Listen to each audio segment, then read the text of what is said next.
तिसते दूर कहाँ को जाए। ਇਹਨੂੰ ਪੜਾਂਗੇ ਕਹਾਂ। ਕਹਾਂ ਦਾ ਮਤਲਬ ਕਿੱਥੇ। ਜਦੋਂ ਕੱਕਾ ਔਰ ਹਾਹੇ ਨਾਲ ਕੰਨਾ ਹੋਵੇ, ਕੱਕਾ ਹਾਹਾ ਔਰ ਹਾਹੇ ਨਾਲ ਕੰਨਾ ਹੋਵੇ, ਜਿੱਥੇ ਸ਼ਬਦ ਦਾ ਮੀਨਿੰਗ ਹੋਏਗਾ ਕਿੱਥੇ, ਉਦੋਂ ਇਹਨੂੰ ਪੜਾਂਗੇ ਕਹਾਂ। ਤੇ ਜਦੋਂ ਇਹਦਾ ਮਤਲਬ ਹੋਏਗਾ ਕੀ, ਉਦੋਂ ਇਹਨੂੰ ਪੜਾਂਗੇ ਕਹਾ। ਕਹਾ ਬਿਨਾ ਬਿੰਦੀ ਤੋਂ। ਤਾਂ ਇੱਥੇ ਮਤਲਬ ਹੈ ਕਿੱਥੇ। ਤਿਸ ਤੇ ਦੂਰ ਕਹਾਂ ਕੋ ਜਾਏ, ਉਸ ਪ੍ਰਭੂ ਤੋਂ ਪਰੇ, ਉਸ ਪ੍ਰਭੂ ਤੋਂ ਦੂਰ ਕਿੱਥੇ ਕੋਈ ਜਾ ਸਕਦਾ ਹੈ। ਯਾਨੀ ਰੱਬ ਤੋਂ ਅਸੀਂ ਦੂਰ ਨਹੀਂ ਜਾ ਸਕਦੇ, ਕਿਉਂਕਿ ਉਹ ਸਰਬ ਵਿਆਪਕ ਹੈ। ਰੱਬ ਤੋਂ ਦੂਰ ਨਹੀਂ ਹੋਇਆ ਜਾ ਸਕਦਾ। ਇਸ ਲਈ ਕਈ ਵਾਰ ਜਦੋਂ ਸਵਾਲ ਕਰੀਦਾ ਨਾ ਕਿ ਰੱਬ ਨੂੰ ਕਿਵੇਂ ਮਿਲਿਆ ਜਾਏ, ਰੱਬ ਨੂੰ ਕਿਵੇਂ ਮਿਲਿਆ ਜਾਏ, ਜਾਂ ਰੱਬ ਸਾਨੂੰ ਕਿਵੇਂ ਮਿਲੇ, ਤਾਂ ਜਦੋਂ ਅਸੀਂ ਗਹੁ ਦੇ ਨਾਲ ਵੇਖਾਂਗੇ ਤਾਂ ਸਾਡਾ ਇਹ ਸਵਾਲ ਹੀ ਗਲਤ ਹੋਏਗਾ। ਸਵਾਲ ਇਹ ਨਹੀਂ ਕਿ ਰੱਬ ਨੂੰ ਮਿਲਿਆ ਕਿਵੇਂ ਜਾਏ, ਸਵਾਲ ਇਹ ਹੈ ਕਿ ਰੱਬ ਤੋਂ ਵਿਛੜਿਆ ਕਿਵੇਂ ਜਾਏ, ਰੱਬ ਤੋਂ ਦੂਰ ਕਿਵੇਂ ਜਾਇਆ ਜਾਏ। ਕਿਉਂਕਿ ਕਿਹੜੀ ਐਸੀ ਜਗ੍ਹਾ ਹੈ ਜਿੱਥੇ ਰੱਬ ਨਹੀਂ ਹੈ। ਦੁਨੀਆ ਵਿੱਚ ਕਿਹੜੀ ਐਸੀ ਜਗ੍ਹਾ ਹੈ ਜਿੱਥੇ ਰੱਬ ਨਹੀਂ, ਤਾਂ ਉਹਦੇ ਤੋਂ ਦੂਰ ਕਿੱਥੇ ਜਾਓਗੇ। ਕੋਈ ਐਸੀ ਥਾਂ ਨਹੀਂ ਕਿ ਉਹਨੂੰ ਛੱਡ ਕੇ ਦੂਰ ਜਾਇਆ ਜਾ ਸਕੇ, ਭਾਵ ਕਿ ਉਹ ਸਾਰਿਆਂ ਦੇ ਨਜ਼ਦੀਕ ਹੈ, ਉਹ ਸਰਬ ਵਿਆਪਕ ਹੈ। ਇਸ ਤੇ ਦੂਰ ਕਹਾਂ ਕੋ ਜਾਏ, ਉਬਰੈ, ਇੱਥੇ ਵਿਸ਼ਰਾਮ ਲਗਾਵਾਂਗੇ। ਉਬਰੈ, ਉਬਰੇ ਨਹੀਂ ਪੜਨਾ, ਰਹਿ ਪੜਨਾ ਹੈ, ਕਿਉਂਕਿ ਰਾਰੇ ਤੇ ਦੁਲਾਵਾਂ ਨੇ। ਉਬਰੈ ਰਾਖਣਹਾਰ ਧਿਆਏ। ਰਾਖਣਹਾਰ ਦਾ ਮਤਲਬ ਜੋ ਰੱਖਿਆ ਕਰਨ ਦੇ ਲਾਇਕ ਹੈ। ਉਬਰੈ ਦਾ ਮਤਲਬ ਬਚਦਾ ਹੈ। ਜਿਹੜਾ ਮਨੁੱਖ ਪ੍ਰਭੂ ਨੂੰ ਧਿਆਉਂਦਾ ਹੈ, ਯਾਨੀ ਉਹਨੂੰ ਧਿਆਨ ਵਿੱਚ ਰੱਖਦਾ ਹੈ, ਰੱਬੀ ਰਜ਼ਾ ਦੇ ਅਨੁਸਾਰ ਚੱਲਦਾ ਹੈ, ਰੱਬੀ ਗੁਣਾਂ ਨੂੰ ਆਪਣੇ ਚੇਤੇ ਦੇ ਵਿੱਚ ਵਸਾਉਂਦਾ ਹੈ, ਉਹ ਬੰਦਾ ਬਚ ਜਾਂਦਾ ਹੈ ਵਿਕਾਰਾਂ ਤੋਂ। ਉਬਰੇ ਦਾ ਮਤਲਬ ਬਚ ਜਾਂਦਾ ਹੈ। ਜਿਹੜਾ ਪ੍ਰਭੂ ਦੇ ਗੁਣਾਂ ਨੂੰ ਆਪਣੇ ਹਿਰਦੇ ਵਿੱਚ, ਆਪਣੀ ਸੋਚ ਵਿੱਚ ਵਸਾਉਂਦਾ ਹੈ, ਉਹਦੇ ਤੇ ਅਮਲ ਕਰਦਾ ਹੈ, ਉਹ ਇਨਸਾਨ ਵਿਕਾਰਾਂ ਤੋਂ, ਦੁੱਖਾਂ ਤੋਂ ਬਚ ਜਾਂਦਾ ਹੈ। ਨਿਰਭਉ ਜਪੈ ਸਗਲ ਭਉ ਮਿਟੈ। ਇਹਨੂੰ ਜਪੇ ਔਰ ਮਿਟੇ ਨਹੀਂ ਪੜਨਾ, ਜਪੈ ਦਲਾਵਾਂ, ਮਿਟੈ। ਨਿਰਭਉ ਜਪੈ ਸਗਲ ਭਉ ਮਿਟੈ। ਜੋ ਮਨੁੱਖ ਨਿਰਭਉ ਅਕਾਲ ਪੁਰਖ ਨੂੰ ਜਪਦਾ ਹੈ, ਜਪਦਾ ਦਾ ਮਤਲਬ, ਜਪ ਦਾ ਮਤਲਬ ਜਾਣਨਾ, ਜੋ ਉਸ ਨੂੰ ਜਾਣਦਾ ਹੈ, ਉਹਦੇ ਸਰਬ ਵਿਆਪਕ ਗੁਣਾਂ ਨੂੰ ਵੇਖਦਾ ਹੈ, ਜਿਸ ਦੀ ਉਸ ਨਾਲ ਜਾਣ ਪਹਿਚਾਨ ਹੈ, ਭਾਵ ਜਿਨਨੇ ਰੱਬੀ ਗੁਣਾਂ ਦੇ ਨਾਲ ਸਾਂਝ ਪਾਈ ਹੈ, ਜਿਨਨੇ ਰੱਬੀ ਗੁਣਾਂ ਦੇ ਨਾਲ ਸਾਂਝ ਪਾਈ, ਸਗਲ ਭਉ ਮਿਟੈ, ਉਹਦਾ ਸਾਰਾ ਜਿਹੜਾ ਡਰ ਹੈ ਉਹ ਮਿਟ ਜਾਂਦਾ ਹੈ। ਉਹਦੇ ਜੀਵਨ ਵਿੱਚ ਕੋਈ ਡਰ ਨਹੀਂ ਰਹਿ ਜਾਂਦਾ, ਕਿਉਂਕਿ ਡਰ ਉਹਨੂੰ ਹੈ ਜੋ ਪਾਪ ਕਮਾ ਰਿਹਾ ਹੈ। ਉਹਨੂੰ ਪਤਾ ਹੈ ਕਿ ਮੇਰੀ ਚੋਰੀ ਕੋਈ ਫੜੀ ਨਾ ਜਾਏ, ਤੇ ਜਿੰਨੇ ਕੋਈ ਮਾੜਾ ਕਰਮ ਕਰਨਾ ਹੀ ਨਹੀਂ, ਉਹਨੂੰ ਡਰ ਕਾਹਦਾ। ਸੋ ਡਰੈ ਜੇ ਪਾਪ ਕਮਾਉਂਦਾ, ਧਰਮੀ ਵਿਗਸੇਤ। ਡਰਦਾ ਉਹ ਹੈ ਜੋ ਪਾਪ ਕਮਾਉਂਦਾ ਹੈ। ਜੋ ਧਰਮੀ ਬੰਦਾ ਹੈ, ਉਹਦੀ ਜ਼ਿੰਦਗੀ ਵਿੱਚ ਡਰ ਨਹੀਂ ਹੁੰਦਾ, ਉਹਨੂੰ ਦੁੱਖਾਂ ਦਾ, ਚਿੰਤਾਵਾਂ ਦਾ, ਪਾਪਾਂ ਦਾ ਡਰ ਨਹੀਂ ਰਹਿੰਦਾ। ਜੋ ਰੱਬੀ ਗੁਣਾਂ ਦੇ ਨਾਲ ਆਪਣੀ ਸਾਂਝ ਪਾਉਂਦਾ ਹੈ, ਰੱਬੀ ਗੁਣਾਂ ਨੂੰ ਆਪਣੇ ਹਿਰਦੇ ਵਿੱਚ ਵਸਾਉਂਦਾ ਹੈ। ਪ੍ਰਭ ਕਿਰਪਾ ਤੇ ਪ੍ਰਾਣੀ ਛੁੱਟੈ। ਪ੍ਰਭੂ ਦੀ ਮਿਹਰ ਦੇ ਨਾਲ ਬੰਦਾ ਡਰਾਂ ਤੋਂ ਖਲਾਸੀ ਪਾ ਲੈਂਦਾ ਹੈ। ਛੁੱਟਦਾ ਦਾ ਮਤਲਬ ਛੁੱਟ ਜਾਂਦਾ ਡਰਾਂ ਤੋਂ, ਉਹਦੇ ਡਰ ਖਤਮ ਹੋ ਜਾਂਦੇ ਨੇ, ਖਲਾਸੀ ਪਾ ਲੈਂਦਾ ਹੈ। ਰੱਬੀ ਰਹਿਮਤ ਦੇ ਨਾਲ ਮਨੁੱਖ ਡਰਾਂ ਤੋਂ ਖਲਾਸੀ ਪਾ ਲੈਂਦਾ ਹੈ। ਹੁਣ ਰੱਬੀ ਰਹਿਮਤ ਦੇਖੋ, ਆਪਾਂ ਕੱਲ ਵਿਚਾਰ ਕੀਤੀ ਸੀ ਨਾ ਕਿ ਸਭ ਉੱਪਰ ਹੋਵਤ ਕਿਰਪਾਲ ਰੱਬ ਸਾਰਿਆਂ ਦੇ ਉੱਤੇ ਹੀ ਦਇਆ ਕਰ ਰਿਹਾ ਹੈ, ਹਰ ਵਕਤ ਦਇਆ ਕਰ ਰਿਹਾ ਹੈ। ਔਰ ਦਇਆ ਉਸ ਪ੍ਰਭੂ ਨੇ ਸਾਡੇ ਸਾਰਿਆਂ ਤੇ ਕੀਤੀ ਹੋਈ ਹੈ, ਭਾਵ ਕਿ ਸਾਨੂੰ ਰੱਬ ਨੇ ਸਾਰੇ ਗੁਣ ਬਖਸ਼ੇ ਨੇ। ਸਤ, ਸੰਤੋਖ, ਦਇਆ, ਧਰਮ ਆਦਿਕ ਇਹ ਸਾਰੇ ਗੁਣ ਸਾਡੇ ਵਿੱਚ ਮੌਜੂਦ ਨੇ, ਤੇ ਜੇ ਅਸੀਂ ਇਹਨਾਂ ਗੁਣਾਂ ਨੂੰ ਵਰਤੋਂ ਵਿੱਚ ਲਿਆਵੀਏ ਤਾਂ ਅਸੀਂ ਅਵਗੁਣਾਂ ਤੋਂ ਬਚ ਜਾਵਾਂਗੇ। ਇਸ ਲਈ ਅਸੀਂ ਪ੍ਰਭੂ ਦੀ ਕਿਰਪਾ ਦੇ ਪਾਤਰ ਬਣਨਾ ਹੈ।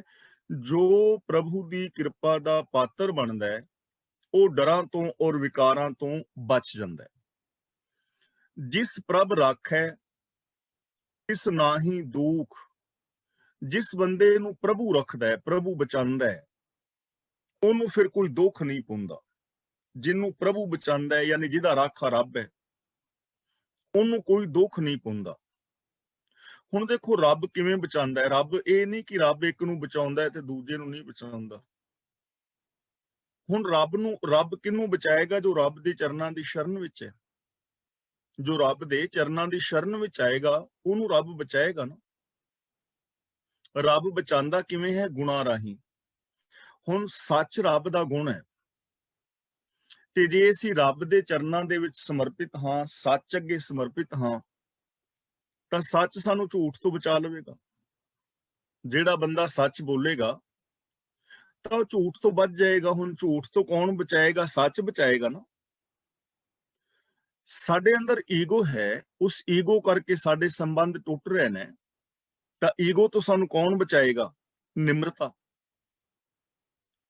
ਮੇਰੇ ਅੰਦਰ ਜੈਲਸੀ ਹੈ ਦੂਜਿਆਂ ਵਾਸਤੇ, ਈਰਖਾ ਹੈ, ਤਾਂ ਈਰਖਾ ਤੋਂ ਮੈਨੂੰ ਕੌਣ ਬਚਾਏਗਾ? ਪ੍ਰੇਮ। ਇਸ ਲਈ ਜੋ ਰੱਬੀ ਗੁਣਾਂ ਦੀ ਸ਼ਰਨ ਦੇ ਵਿੱਚ ਹੈ, ਰੱਬੀ ਗੁਣ ਉਹਨੂੰ ਵਿਕਾਰਾਂ ਤੋਂ ਬਚਾ ਲੈਂਦੇ ਨੇ। ਜਿਹਨੂੰ ਪ੍ਰਭੂ ਰੱਖਦਾ ਹੈ, ਭਾਵ ਜੋ ਰੱਬੀ ਰਜਾ ਦੇ ਅੰਦਰ, ਉਹਦੇ ਜੀਵਨ ਦੇ ਅੰਦਰ ਦੁੱਖ ਨਹੀਂ ਆਉਂਦੇ, ਉਹਨੂੰ ਦੁੱਖ ਨਹੀਂ ਪਾਉਂਦਾ, ਉਹ ਦੁੱਖਾਂ ਤੋਂ ਨਿਜਾਤ ਪਾ ਲੈਂਦਾ ਹੈ। ਨਾਮ ਜਪਤ ਮਨ ਹੋਵਤ ਸੂਖ। ਜਪ ਦਾ ਮਤਲਬ ਹੁੰਦਾ ਹੈ ਜਾਣਨਾ, ਤੇ ਨਾਮ ਦਾ ਮਤਲਬ, ਬੋਲ ਕੇ ਦੱਸੋਗੇ, ਮੈਨੂੰ ਦਿਸ ਜਾਏਗਾ ਕਿ ਤੁਸੀਂ ਬੋਲ ਰਹੇ ਹੋ। ਨਾਮ ਦਾ ਮਤਲਬ ਹੁਕਮ, ਜਪਤ ਦਾ ਮਤਲਬ ਜਾਣਨਾ।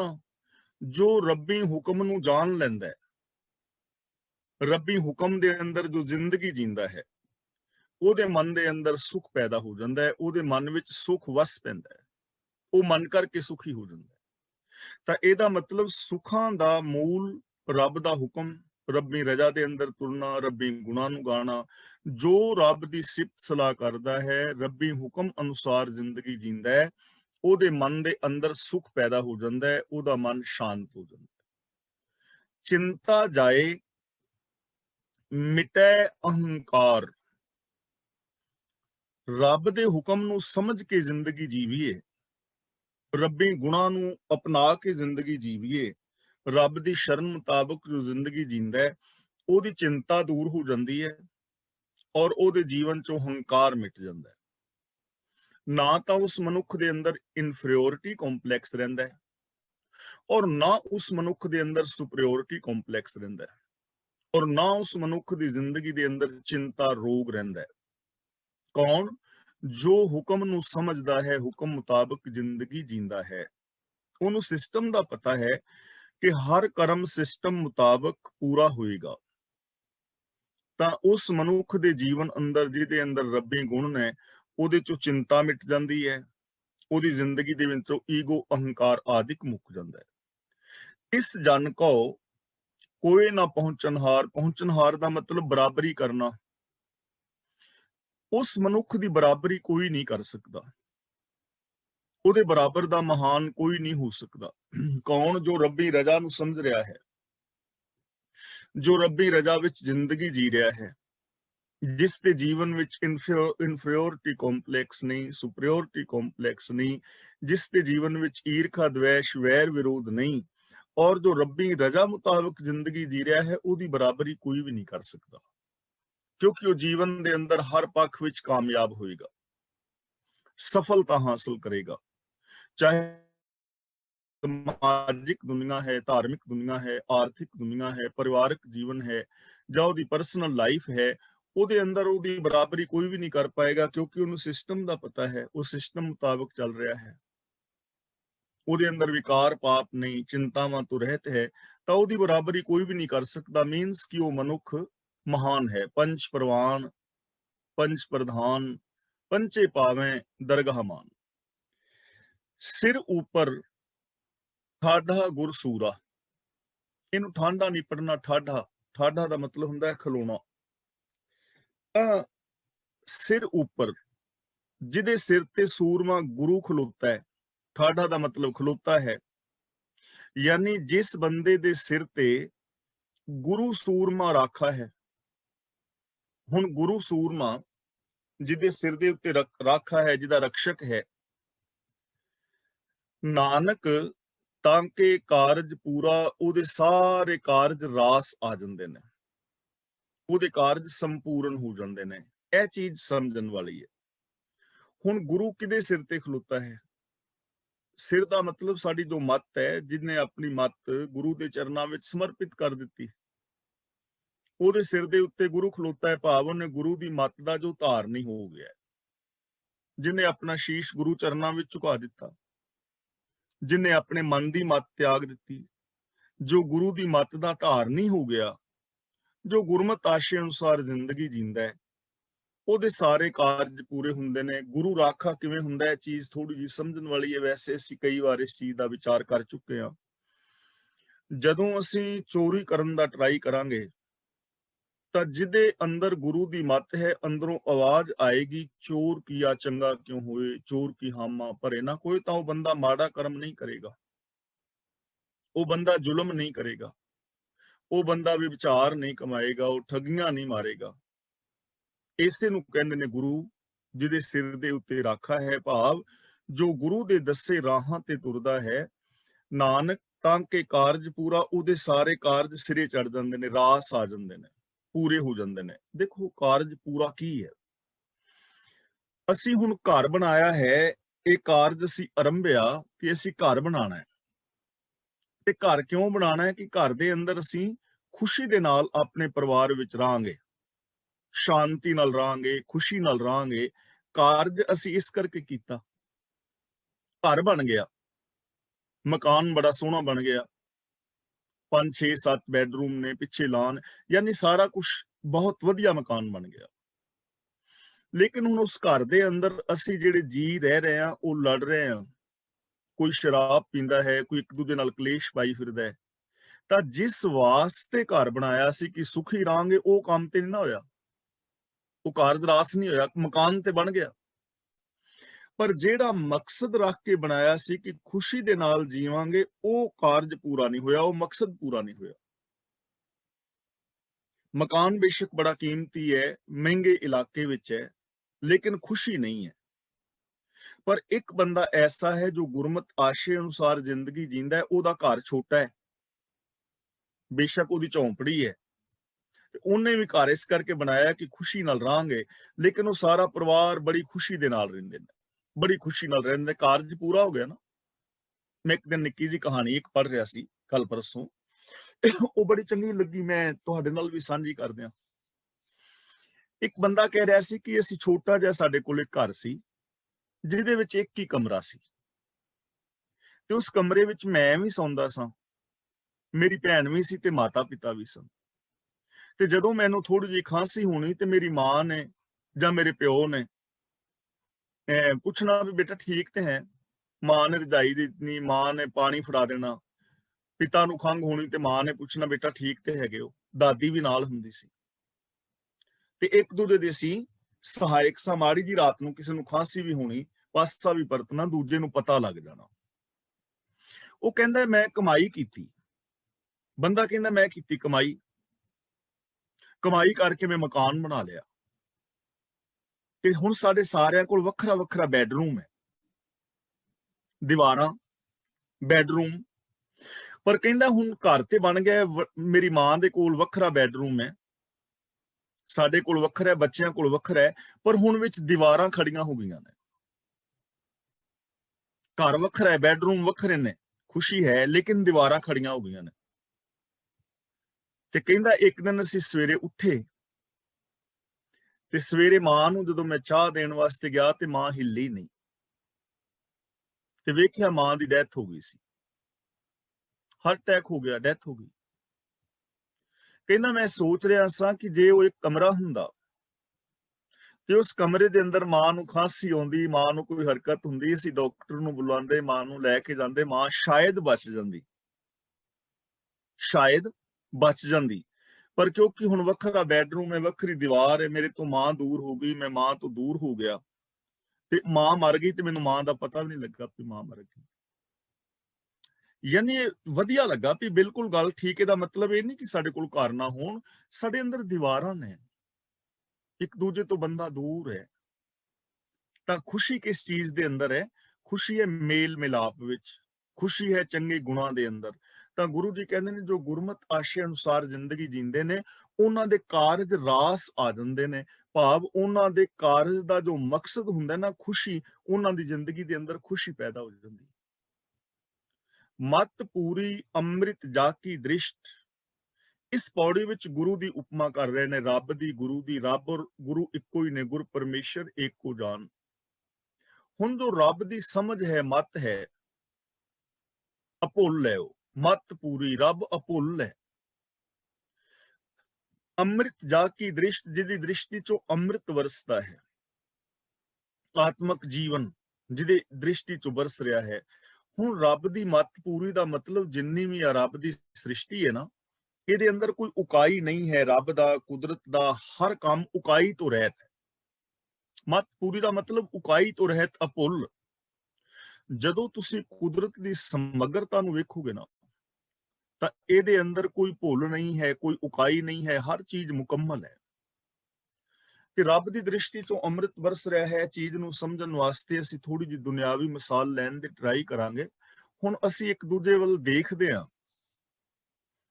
ਤੇ ਕਈ ਵਾਰ ਬੱਚੇ ਵੱਲ ਮਾਂ ਬੜੇ ਪਿਆਰ ਦੇ ਨਾਲ ਦੇਖਦੀ ਏ ਜਾਂ ਪਿਓ ਬੜੇ ਪਿਆਰ ਨਾਲ ਦੇਖਦਾ, ਤਾਂ ਬੱਚਾ ਭੱਜ ਕੇ ਮਾਂ ਪਿਓ ਦੀ ਗੋਦ ਵਿੱਚ ਆਉਂਦਾ।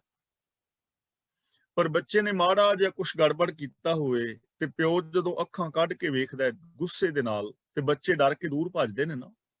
ਹਾਲਾਂਕਿ ਕਿਆ ਕੁਛ ਨਹੀਂ, ਵੇਖਿਆ ਹੈ ਬਸ। ਵੇਖਣ ਦੇ ਨਾਲ ਅੰਦਰਲੀ ਭਾਵਨਾ ਪ੍ਰਗਟ ਹੋ ਗਈ। ਨਿੱਕੇ ਨਿੱਕੇ ਬੱਚੇ ਗੁਰਦੁਆਰੇ ਸਾਹਿਬ ਵਿੱਚ ਆਉਂਦੇ ਨੇ, ਤੁਸੀਂ ਕਿਸ ਨਾਲ ਪਿਆਰ ਵੱਲ ਵੇਖੋ, ਤੁਹਾਡੀ ਗੋਦ ਵਿੱਚ ਆ ਪੈਂਦੇ ਨੇ। ਥੋੜਾ ਜਿਹਾ ਖਰਵੀ ਜੀ ਨਜ਼ਰ ਨਾਲ ਵੇਖੋ, ਬੱਚੇ ਵੀ ਦੂਰ ਚਲੇ ਜਾਂਦੇ ਨੇ। ਸਾਡੀ ਨਜ਼ਰ ਦੱਸ ਦਿੰਦੀ ਹੈ ਕਿ ਸਾਡੇ ਅੰਦਰ ਕੀ ਚੱਲ ਰਿਹਾ ਹੈ। ਕਿਸੇ ਅਸੀਂ ਔਰਤ ਵੱਲ, ਪੁਰਸ਼ ਵੱਲ ਦੇਖਦੇ ਹਾਂ ਤਾਂ ਸਾਡਾ ਨਜ਼ਰੀਆ ਹੀ ਦੱਸ ਦਿੰਦਾ ਹੈ ਕਿ ਇਹ ਬੰਦਾ ਕਿਸ ਨਜ਼ਰ ਦੇ ਨਾਲ ਤੱਕ ਰਿਹਾ ਹੈ। ਹੁਣ ਇਸ ਕੁਦਰਤ ਵੱਲ ਜਦੋਂ ਦੇਖੋਗੇ ਤਾਂ ਇੱਥੇ ਤੁਹਾਨੂੰ ਕੋਈ ਚੀਜ਼ ਦੁਖਦਾਈ ਨਜ਼ਰ ਨਹੀਂ ਪਵੇਗੀ। ਇੱਥੇ ਹਰ ਚੀਜ਼ ਤੁਹਾਨੂੰ ਸੁਖਦਾਈ ਨਜ਼ਰ ਪਵੇਗੀ। ਚਾਹੇ ਚੰਦਰਮਾ ਹੈ, ਸੂਰਜ ਹੈ, ਗ੍ਰਹਿ ਨਕਸ਼ਤਰ ਨੇ, ਤਾਰੇ ਸਿਆਰੇ ਸਿਤਾਰੇ ਨੇ। ਇੱਥੇ ਅਨੇਕਾਂ ਕਿਸਮ ਦਾ ਫਲ ਹੈ, ਫੁੱਲ ਨੇ, ਅਨਾਜ ਨੇ। ਰੱਬ ਨੇ ਸਾਨੂੰ ਰਿਸ਼ਤੇ ਆਦਿਕ ਦਿੱਤੇ ਨੇ। ਸਾਰਾ ਕੁਝ ਸੁਖ ਵਾਸਤੇ ਹੀ ਨਾ। ਕਿਹੜੀ ਚੀਜ਼ ਜਿਹੜੀ ਸੁਖ ਵਾਸਤੇ ਨਾ ਹੋਵੇ। ਇਹ ਗੱਲ ਵੱਖਰੀ ਹੈ ਕਿ ਅਸੀਂ ਉਹਨਾਂ ਨੂੰ ਯੂਜ਼ ਕਿਵੇਂ ਕਰਦੇ ਹਾਂ। ਤਾਂ ਰੱਬ ਦੀ ਨਜ਼ਰ ਦੇ ਅੰਦਰੋਂ ਸੁਖ ਵਰਸ ਰਿਹਾ ਹੈ, ਅੰਮ੍ਰਿਤ ਵਰਸ ਰਿਹਾ ਹੈ। ਸਾਡੇ ਅੰਦਰ ਉਹਨੇ ਕਿੰਨੇ ਗੁਣ ਪੈਦਾ ਕੀਤੇ ਨੇ, ਅੱਖਾਂ ਦਿੱਤੀਆਂ ਨੇ। ਤਾਂ ਜਿਵੇਂ ਅਸੀਂ ਰੋਜ਼ ਗੱਲਾਂ ਕਰ ਰਹੇ ਹਾਂ ਕਿ ਇਹਨਾਂ ਅੱਖਾਂ ਦੇ ਨਾਲ ਰੱਬ ਦਾ ਰੂਪ ਵੇਖੋ ਇੱਕ ਦੂਜੇ ਵਿੱਚ, ਤਾਂ ਇਹੀ ਤੁਹਾਡੇ ਅੰਮ੍ਰਿਤ ਦਾ ਕਾਰਨ ਬਣ ਜਾਣਗੇ। ਕੰਨ ਦਿੱਤੇ ਨੇ ਸੱਚ ਸੁਣੋ, ਜ਼ੁਬਾਨ ਦਿੱਤੀ ਹੈ ਪਿਆਰਮਈ। ਤਾਂ ਰੱਬ ਦੀ ਜਿਹੜੀ ਮੱਤ ਹੈ, ਭਾਵ ਹੈ ਸ੍ਰਿਸ਼ਟੀ ਜਿਹੜੀ ਹੈ, ਉਹ ਉਕਾਈ ਤੋਂ ਰਹਿਤ ਹੈ। ਰੱਬ ਦੀ ਮੱਤ ਉਕਾਈ ਤੋਂ ਰਹਿਤ ਹੈ, ਅਭੁੱਲ ਹੈ। ਔਰ ਜਿਸ ਦੀ ਨਜ਼ਰ ਦੇ ਅੰਦਰੋਂ ਅੰਮ੍ਰਿਤ ਬਰਸਦਿਆ ਹੈ ਦਇਆ ਦੇ ਵਿੱਚੋਂ। ਤਾਂ ਜੇ ਅਸੀਂ ਪੂਰਨਤਾ ਚਾਹੁੰਦੇ ਹਾਂ, ਸਾਡੇ ਵਿੱਚੋਂ ਅਧੂਰਾਪਨ ਮਿਟੇ, ਤਾਂ ਸਾਨੂੰ ਗੁਰੂ ਤੋਂ ਮੱਤ ਲੈਣੀ ਚਾਹੀਦੀ ਹੈ। ਔਰ ਜੇ ਅਸੀਂ ਚਾਹੁੰਦੇ ਹਾਂ ਸਾਨੂੰ ਆਤਮਿਕ ਜੀਵਨ ਮਿਲੇ, ਤਾਂ ਫਿਰ ਸਾਨੂੰ ਰੱਬ ਦੀ ਰਹਿਮਤ ਦੇ ਪਾਤਰ ਬਣਨਾ ਚਾਹੀਦਾ ਹੈ। ਦਰਸ਼ਨ ਪੇਖਤ ਕੁਦਰਤ ਸ੍ਰਿਸ਼ਟ, ਜਿਸ ਤੇ ਦਰਸ਼ਨ ਕਰਦਿਆਂ ਹੀ ਸਾਰੀ ਸ੍ਰਿਸ਼ਟੀ ਦਾ ਉद्धार ਹੋ ਜਾਂਦਾ ਹੈ। ਜਿਹੜਾ ਵੀ ਦਰਸ਼ਨ ਕਰੇਗਾ ਉਹਦਾ ਉद्धार ਹੋ ਜਾਏਗਾ। ਤੇ ਦਰਸ਼ਨ ਕਿੱਥੋਂ ਕਰਨੇ ਨੇ? ਰੱਬ ਅੰਦਰ ਹੈ ਨਾ। ਘਟ ਘਟ ਮੈਂ ਹਰ ਜੂ ਵਸੈ। ਅੰਦਰੋਂ ਰੱਬ ਦੇ ਦਰਸ਼ਨ ਕਰਨੇ ਨੇ। ਤੇ ਰੱਬ ਦੇ ਦਰਸ਼ਨ ਕਿਸ ਰੂਪ ਵਿੱਚ ਹੋਣਗੇ? ਗੁਣਾਂ ਦੇ ਰੂਪ ਵਿੱਚ। ਗੁਣ ਸਾਡੇ ਸਾਰਿਆਂ ਦੇ ਵਿੱਚ ਨੇ। ਸਤ, ਸੰਤੋਖ, ਦਇਆ, ਧਰਮ, ਧੀਰਜ, ਗਿਆਨ, ਵਿਰਾਗ, ਨਿਮਾਨਤਾ, ਨਿਰਭੈਤਾ, ਨਿਰਵੈਰਤਾ। ਇਹ ਗੁਣ ਸਾਡੇ ਸਾਰਿਆਂ ਦੇ ਅੰਦਰ ਨੇ। ਸਾਡੇ ਸਾਰਿਆਂ ਦੇ ਅੰਦਰ ਇਨਸਾਨੀਅਤ ਹੈ, ਅਸੀਂ ਅੰਦਰੋਂ ਉਹਨੂੰ ਪ੍ਰਗਟ ਕਰ ਸਕਦੇ ਹਾਂ। ਸਾਡੇ ਅੰਦਰ ਪਿਆਰ ਮੁਹੱਬਤ ਹੈ, ਪੂਰੀ ਦੁਨੀਆ ਦੇ ਜਿੰਨੇ ਵੀ ਮਨੁੱਖ ਮਾਤਰ ਨੇ। ਤੇ ਜੇ ਮਨੁੱਖ ਆਪਣੇ ਅੰਦਰੋਂ ਇਹਨਾਂ ਗੁਣਾਂ ਨੂੰ ਵੇਖੇ, ਇਹਨਾਂ ਗੁਣਾਂ ਨੂੰ ਯੂਜ਼ ਕਰੇ, ਇਹਨਾਂ ਗੁਣਾਂ ਦੀ ਵਰਤੋਂ ਕਰੇ, ਤਾਂ ਉद्धार ਹੋ ਜਾਏਗਾ ਨਾ। ਜੇ ਮੈਂ ਇਕੱਲਾ ਕਰਾਂਗਾ ਇਹਨਾਂ ਗੁਣਾਂ ਨੂੰ ਆਪਣੇ ਵਰਤੋਂ ਵਿੱਚ, ਮੇਰਾ ਉद्धार ਹੋ ਜਾਏਗਾ। ਜੇ ਤੁਸੀਂ ਕਰੋਗੇ ਤੁਹਾਡਾ ਹੋ ਜਾਏਗਾ। ਜੇ ਸਾਰੀ ਸ੍ਰਿਸ਼ਟੀ ਦੇ ਲੋਕ ਇਹਨਾਂ ਗੁਣਾਂ ਦਾ ਵਰਤੋਂ ਵਿੱਚ ਲਿਆਉਣਗੇ, ਸਾਰੀ ਸ੍ਰਿਸ਼ਟੀ ਦਾ ਉद्धार ਹੋ ਜਾਏਗਾ। ਵਿਕਾਰਾਂ ਤੋਂ ਬਚ ਜਾਏਗਾ ਬੰਦਾ। ਉद्धार ਹੋਣ ਦਾ ਮਤਲਬ ਵਿਕਾਰਾਂ ਤੋਂ ਬਚ ਜਾਣਾ, ਦੁੱਖਾਂ ਤੋਂ ਬਚ ਜਾਣਾ। ਤਾਂ ਗੁਰੂ ਪਾਤਸ਼ਾਹ ਜੀ ਕਹਿੰਦੇ ਨੇ ਉਸ ਪ੍ਰਭੂ ਦੇ ਦਰਸ਼ਨ ਸਫਲ ਨੇ। ਪ੍ਰਭੂ ਦੇ ਦਰਸ਼ਨ ਕੀਤਿਆਂ ਸਾਰੀ ਸ੍ਰਿਸ਼ਟੀ ਦਾ ਉਧਾਰ ਹੁੰਦਾ ਹੈ, ਵਿਕਾਰਾਂ ਤੋਂ ਸ੍ਰਿਸ਼ਟੀ ਬਚਦੀ ਹੈ। ਚਰਨ ਕਮਲ ਜਾ ਕੇ ਅਨੂਪ, ਅਨੂਪ ਦਾ ਮਤਲਬ ਅਨੁਪਮ, ਜਿਸ ਦੀ ਉਪਮਾ ਨਾ ਹੋ ਸਕੇ, ਜਿਸ ਦੇ ਬਰਾਬਰ ਦੇ ਅਸੀਂ ਕੋਈ ਚੀਜ਼ ਕਹਿ ਨਹੀਂ ਸਕਦੇ। ਅਸੀਂ ਕਹਿ ਦਿੰਦੇ ਨਾ ਕਿ ਫਲਾਂ ਬੰਦਾ ਉਸ ਬੰਦੇ ਵਰਗਾ ਹੈ। ਵਰਗਾ ਦਾ ਮਤਲਬ ਉਹਦੇ ਵਰਗਾ ਕੋਈ ਹੋਰ ਵੀ ਹੈ, ਤੇ ਅਨੁਪਮ ਦਾ ਮਤਲਬ ਹੁੰਦਾ ਜਿਹਦੇ ਵਰਗਾ ਕੋਈ ਹੋਰ ਹੈ ਹੀ ਨਹੀਂ। ਚਰਨ ਕਮਲ ਦਾ ਮਤਲਬ ਰੱਬ ਦੇ ਗੁਣ, ਰੱਬ ਦੇ ਜੋ ਸੋਹਣੇ ਕਮਲਾਂ ਵਰਗੇ ਚਰਨ ਨੇ, ਸੋਹਣੇ ਨੇ, ਤੇ ਉਹਨਾਂ ਵਰਗਾ ਕੋਈ ਹੋਰ ਹੈ ਨਹੀਂ। ਰੱਬ ਦੇ ਚਰਨਾਂ ਦਾ ਮਤਲਬ ਰੱਬ ਦੇ ਗੁਣ। ਹੁਣ ਜੇ ਰੱਬੀ ਗੁਣਾਂ ਦੇ ਅਸੀਂ ਧਾਰਨੀ ਹੋ ਜਾਵੀਏ ਤਾਂ ਸਾਡੇ ਵਰਗਾ ਮਹਾਨ ਕੌਣ ਹੋ ਸਕਦਾ ਹੈ। ਤਾਂ ਪ੍ਰਭੂ ਦੇ ਸੋਹਣੇ ਜਿਹੜੇ ਚਰਨ ਨੇ, ਕਮਲਾਂ ਵਰਗੇ, ਬੜੇ ਸੁੰਦਰ ਨੇ, ਭਾਵ ਕਿ ਪ੍ਰਭੂ ਦੇ ਗੁਣ ਬੜੇ ਸੋਹਣੇ ਨੇ। ਸਫਲ ਦਰਸ਼ਨ, ਸੁੰਦਰ ਹਰ ਰੂਪ, ਹਰੀ ਦਾ ਰੂਪ, ਹਰੀ ਦਾ ਰੂਪ ਹੈ ਗੁਰੂ, ਹਰੀ ਦਾ ਰੂਪ ਬੜਾ ਸੋਹਣਾ ਹੈ। ਸਫਲ ਦਰਸ਼ਨ ਦਾ ਮਤਲਬ ਜਿਹਦਾ ਦੀਦਾਰ ਮੁਰਾਦਾਂ ਪੂਰੀਆਂ ਕਰਨ ਵਾਲਾ ਹੈ, ਫਲ ਦੇਣ ਵਾਲਾ ਹੈ। ਹੁਣ ਅਸੀਂ ਕਰਮ ਕਰਦੇ ਆ ਨਾ, ਤੇ ਜਿੰਨੇ ਵੀ ਅਸੀਂ ਕਰਮ ਕਰਦੇ ਆ, ਸਾਡਾ ਮਿਲਵਰਤਨ ਹੈ, ਸਾਡਾ ਬੋਲ ਚਾਲ ਹੈ, ਜੋ ਕੁਝ ਵੀ ਹੈ, ਉਹ ਇਸ ਵਾਸਤੇ ਹੈ ਨਾ ਕਿ ਸਾਡੀ ਜ਼ਿੰਦਗੀ ਦੇ ਅੰਦਰ ਸੁਖ ਪੈਦਾ ਹੋਵੇ, ਸ਼ਾਂਤੀ ਪੈਦਾ ਹੋਵੇ। ਤਾਂ ਜੋ ਰੱਬ ਦਾ ਦਰਸ਼ਨ ਹੈ ਉਹ ਫਲ ਦੇਣ ਵਾਲਾ ਹੈ। ਤੇ ਰੱਬ ਦੇ ਦਰਸ਼ਨ ਕੀ ਨੇ? ਇੱਕ ਤਾਂ ਗੁਣਾਂ ਦੀ ਗੱਲ, ਕਿ ਆਪਣੇ ਅੰਦਰੋਂ ਗੁਣਾਂ ਦੇ ਦੀਦਾਰ ਕਰਨੇ ਨੇ। ਦੂਜਾ ਇਹ ਹੈ ਕਿ ਅਸੀਂ ਇੱਕ ਦੂਜੇ ਦੇ ਵਿੱਚ ਰੱਬ ਨੂੰ ਵੇਖਣਾ ਹੈ, ਇੱਕ ਦੂਜੇ ਦੇ ਵਿੱਚ ਉਹਨਾਂ ਗੁਣਾਂ ਨੂੰ ਵੇਖਣਾ ਹੈ। ਤੀਜੀ ਗੱਲ ਹੈ ਕਿ ਜਦੋਂ ਅਸੀਂ ਇਹ ਕਵਾਂਗੇ ਸਮ ਮੈਂ ਜੋਤ, ਜੋਤ ਹੈ ਸੋਏ, ਤੇ ਅਸੀਂ ਇੱਕ ਦੂਜੇ ਦਾ ਨਾਲ ਵਿਹਾਰ ਰੱਬ ਵਰਗਾ ਕਰਾਂਗੇ। ਤੁਸੀਂ ਮੈਨੂੰ ਰੱਬ ਦਾ ਰੂਪ ਦਿਸੋ, ਮੈਂ ਤੁਹਾਨੂੰ ਰੱਬ ਦਾ ਰੂਪ ਦਿਸਾਂ। ਮੈਂ ਤੁਹਾਡੇ ਨਾਲ ਰੱਬ ਵਰਗਾ ਪਿਆਰ ਸਤਿਕਾਰ ਕਰਾਂ, ਤੁਸੀਂ ਮੇਰੇ ਨਾਲ ਰੱਬ ਵਰਗਾ ਪਿਆਰ ਸਤਿਕਾਰ ਕਰੋ, ਤਾਂ ਕਿੰਨੀ ਜ਼ਿੰਦਗੀ ਸੌਖੀ ਹੋ ਜਾਏਗੀ। ਔਰ ਇਹ ਚੀਜ਼ਾਂ ਇੰਪੋਸੀਬਲ ਨਹੀਂ ਹਨ, ਪੋਸੀਬਿਲਿਟੀ ਹੈ, ਸੰਭਾਵਨਾ ਹੈ, ਐਸਾ ਹੋ ਸਕਦਾ ਹੈ। ਤਾਂ ਗੁਰੂ ਜੀ ਕਹਿੰਦੇ ਨੇ ਪ੍ਰਭੂ ਦਾ ਦਰਸ਼ਨ ਫਲ ਦੇਣ ਵਾਲਾ ਹੈ, ਸੁੱਖ ਦੇਣ ਵਾਲਾ ਹੈ। ਜੇ ਅਸੀਂ ਸੁੱਖ ਚਾਹੁੰਦੇ ਹਾਂ ਤੇ ਸਾਨੂੰ ਰੱਬ ਦੇ ਦਰਸ਼ਨ ਕਰਨੇ ਚਾਹੀਦੇ ਨੇ। ਰੱਬ ਦੇ ਦਰਸ਼ਨ ਦਾ ਮਤਲਬ ਮਾਲਾ ਫੇਰ ਕੇ ਸਮਾਧੀਆਂ ਲਾ ਕੇ ਨਹੀਂ, ਆਪਣੇ ਅੰਦਰੋਂ ਗੁਣਾਂ ਦੇ ਦਰਸ਼ਨ ਕਰੋ, ਸੈਲਫ ਐਨਾਲਿਸਿਸ ਕਰੋ ਕਿ ਮੇਰੇ ਅੰਦਰ ਇੰਨੇ ਗੁਣ ਨੇ, ਮੇਰੇ ਅੰਦਰ ਏਡੀਆਂ ਵੱਡੀਆਂ ਪੋਸੀਬਿਲਿਟੀਆਂ ਨੇ, ਤੇ ਮੈਂ ਕਿਉਂ ਐਵੇਂ ਈਰਖਾ ਕਰਦਾ ਫਿਰਨਾ। ਮੈਂ ਇੰਨੀ ਚੰਗੀ ਬੋਲ ਬਾਣੀ ਮੇਰੀ ਹੋ ਸਕਦੀ ਹੈ, ਤਾਂ ਮੈਂ ਕਿਉਂ ਗੁੱਸੇ ਦੇ ਨਾਲ ਬੋਲਦਾ। ਮੈਂ ਆਪਣੀ ਟੋਨ ਨੂੰ ਠੀਕ ਕਰਾਂ, ਮੈਂ ਆਪਣੇ ਅੰਦਰ ਪਿਆਰ ਮੁਹੱਬਤ ਪੈਦਾ ਕਰਾਂ। ਕਿਉਂ ਮੈਂ ਇਨਫੀਰੀਅਰਿਟੀ ਕੰਪਲੈਕਸ ਜਾਂ ਸੁਪਰੀਅਰਿਟੀ ਕੰਪਲੈਕਸ ਦਾ ਸ਼ਿਕਾਰ ਹੋਇਆ ਫਿਰਨਾ। ਰੱਬੀ ਗੁਣਾਂ ਦੇ ਅੰਦਰੋਂ ਦਰਸ਼ਨ ਕਰੋ, ਉਹਨਾਂ ਨੂੰ ਪ੍ਰਗਟ ਕਰੋ, ਉਹਨਾਂ ਨੂੰ ਵਰਤੋਂ ਵਿੱਚ ਲਿਆਓ। ਦਰਸ਼ਨ ਕਰਨ ਦਾ ਮਤਲਬ ਗੁਣਾਂ ਨੂੰ ਵਰਤੋਂ ਵਿੱਚ ਲਿਆਓ, ਜੀਵਨ ਸੌਖਾ ਹੋ ਜਾਏਗਾ, ਫਲ ਮਿਲੇਗਾ ਨਾ। ਇੱਕ ਦੂਜੇ ਦੇ ਨਾਲ ਵਿਹਾਰ ਜਿਹੜਾ ਹੈ, ਪਰਿਵਾਰ ਦੇ ਅੰਦਰ ਪਤੀ ਪਤਨੀ, ਮਾਂ-ਬਾਪ, ਬੱਚੀਆਂ ਬੱਚੇ, ਰੱਬ ਵਰਗਾ ਵਿਹਾਰ ਕਰੋ, ਰਿਸ਼ਤੇਦਾਰਾਂ ਨਾਲ, ਸੱਜਣਾ ਮਿੱਤਰਾਂ ਨਾਲ। ਸੁੰਦਰ ਹਰ ਰੂਪ, ਰੱਬ ਦਾ ਰੂਪ ਬੜਾ ਸੋਹਣਾ ਹੈ। ਹੁਣ ਦੇਖੋ, ਰੱਬ ਦਾ ਰੂਪ ਹੈ, ਸਾਰਾ ਸੰਸਾਰ ਰੱਬ ਦਾ ਰੂਪ ਹੈ ਨਾ, ਸੰਸਾਰ ਬੜਾ ਸੁਹਾਵਣਾ ਹੈ। ਦੂਜੀ ਗੱਲ ਕਿ ਤੁਸੀਂ ਸਰੀਰ ਕਰਕੇ ਰੱਬ ਦਾ ਹੀ ਇੱਕ ਬੁਲਬੁਲਾ ਹੋ, ਰੱਬ ਦਾ ਹੀ, ਜੇ ਰੱਬ ਇੱਕ ਪੇੜ ਹੈ ਤੇ ਅਸੀਂ ਉਹਦੇ ਹੀ ਪੱਤੇ ਹਾਂ, ਉਹਦੀਆਂ ਟਹਿਣੀਆਂ ਹਾਂ। ਜੇ ਰੱਬ ਇੱਕ ਜ਼ਿੰਦਗੀ ਦਾ ਸਮੁੰਦਰ ਮੰਨ ਲਈਏ ਤਾਂ ਅਸੀਂ ਉਹਦੇ ਹੀ ਵੇਵਸ ਹਾਂ, ਅਸੀਂ ਉਹਦੇ ਹੀ ਬੁਲਬੁਲੇ ਹਾਂ।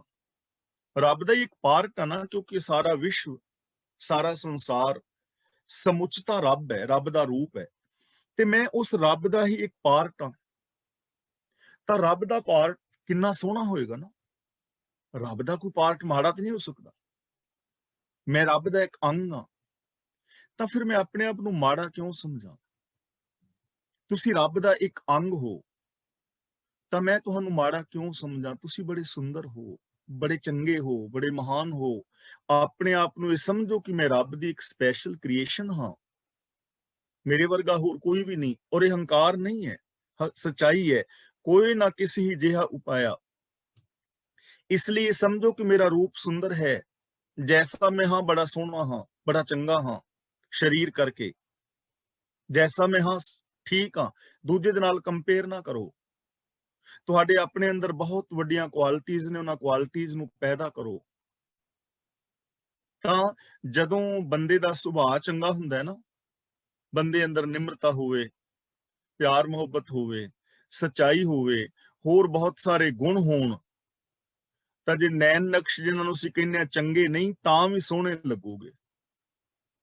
ਸੁੰਦਰਤਾ ਜਿਹੜੀ ਹੈ ਸਰੀਰ ਦੀ ਨਹੀਂ ਹੈ, ਸੁੰਦਰਤਾ ਮਾਨਸਿਕਤਾ ਦੀ ਹੈ। ਤੇ ਸਾਡਾ ਸਾਰਿਆਂ ਦਾ ਸਰੂਪ ਬੜਾ ਸੁੰਦਰ ਹੋ ਸਕਦਾ ਹੈ, ਸਾਡੀ ਮਾਨਸਿਕਤਾ ਮਹਾਨ ਹੋ ਸਕਦੀ ਹੈ।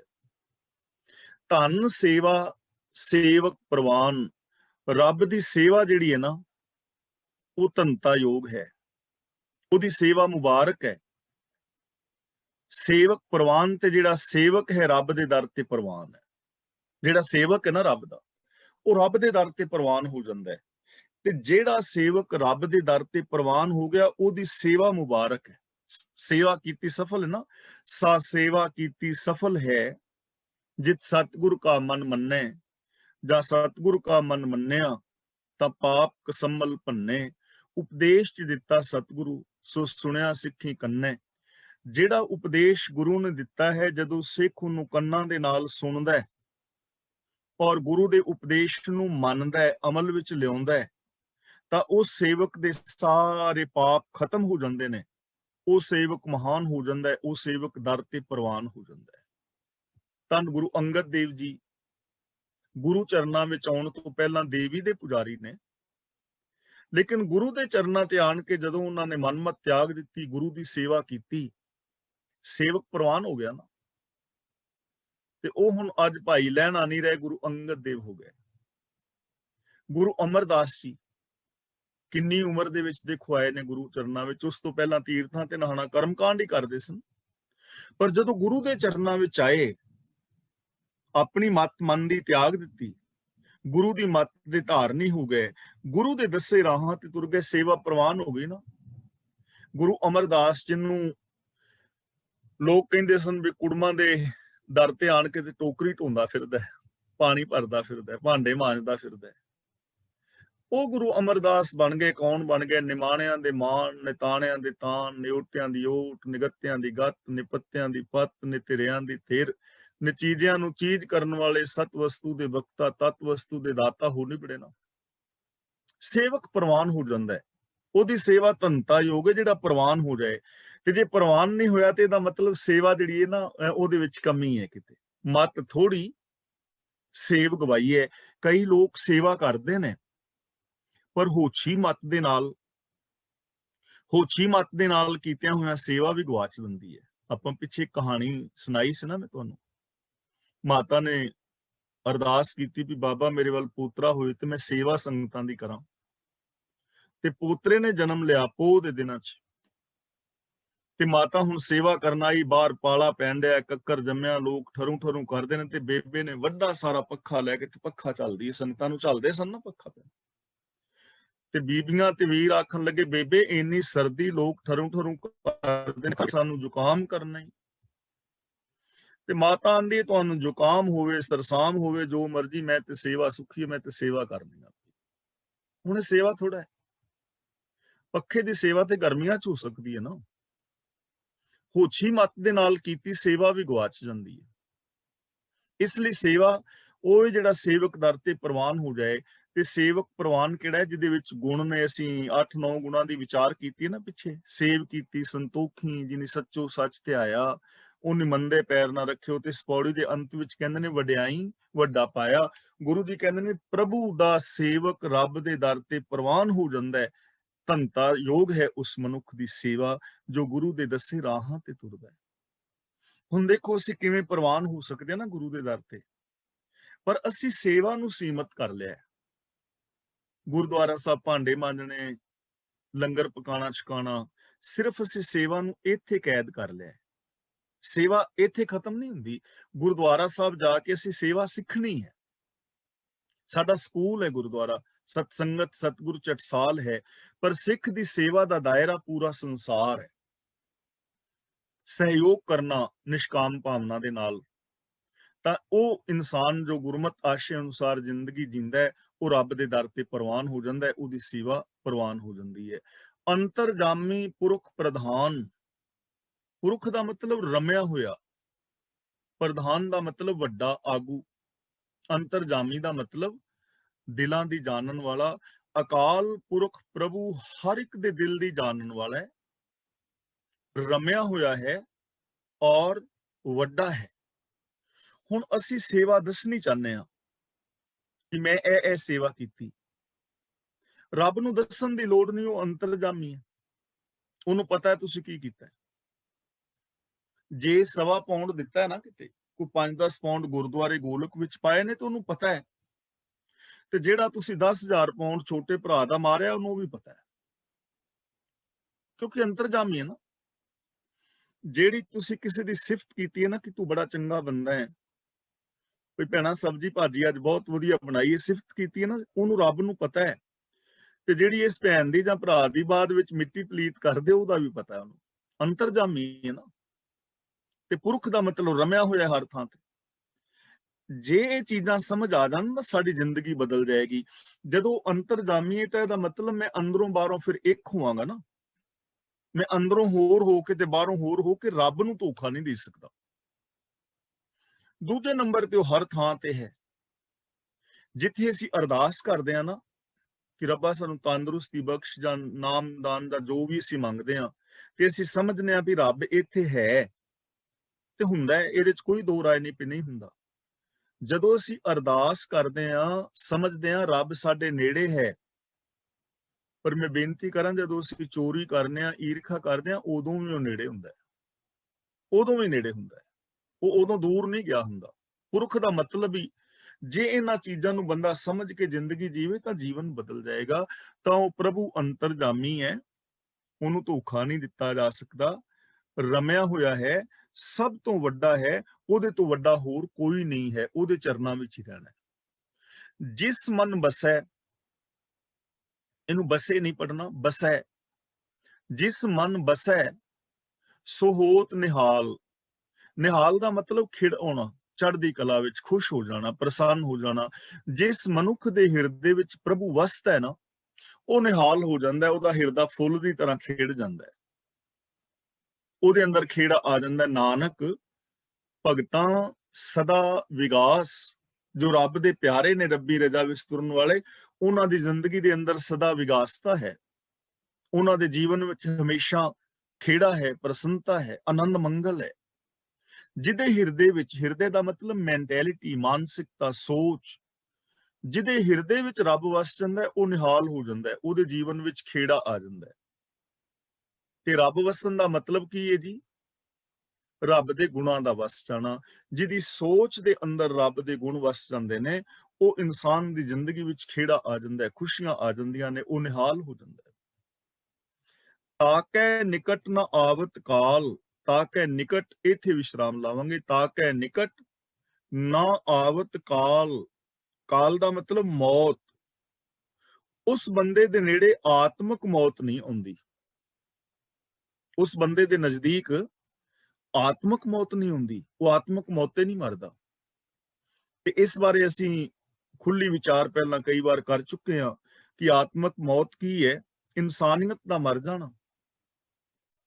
ਜਦੋਂ ਅਸੀਂ ਚੋਰੀ ਕਰਦੇ ਹਾਂ ਤਾਂ ਅੰਦਰੋਂ ਇਨਸਾਨੀਅਤ ਮਰਦੀ ਹੈ, ਤਾਂ ਹੀ ਬੰਦਾ ਚੋਰੀ ਕਰੇਗਾ ਨਾ।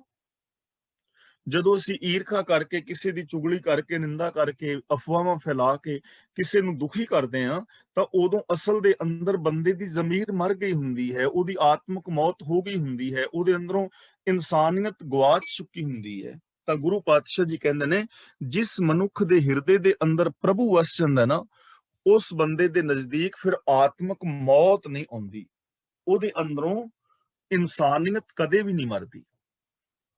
ਤੇ ਗੁਰੂ ਜੀ ਸਾਨੂੰ ਇਨਸਾਨੀਅਤ ਵਾਲੀ ਜ਼ਿੰਦਗੀ ਦੇਣਾ ਚਾਹੁੰਦੇ ਨੇ। ਜਦੋਂ ਬੰਦਾ ਚੋਰੀ ਕਰਦਾ ਹੈ ਨਾ, ਉਦੋਂ ਇਨਸਾਨੀਅਤ ਮਰ ਜਾਂਦੀ ਹੈ। ਜਦੋਂ ਬੰਦਾ ਬੇਗਾਨੀ ਧੀ ਭੈਣ ਵੱਲ ਮਾੜੀ ਨਜ਼ਰ ਨਾਲ ਵੇਖਦਾ, ਇਨਸਾਨੀਅਤ ਮਰ ਜਾਂਦੀ ਹੈ। ਤੇ ਅੱਜ ਕਿਵੇਂ ਬਹੁ ਗਿਣਤੀ ਦੇ ਵਿੱਚੋਂ ਇਨਸਾਨੀਅਤ ਮਰ ਚੁੱਕੀ ਹੈ।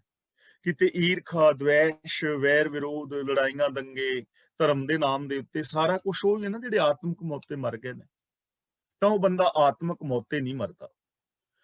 ਅਮਰ ਭਏ ਅਮਰਾ ਪਦ ਪਾਇਆ, ਉਹ ਇਨਸਾਨ ਅਮਰ ਹੋ ਜਾਂਦੇ ਨੇ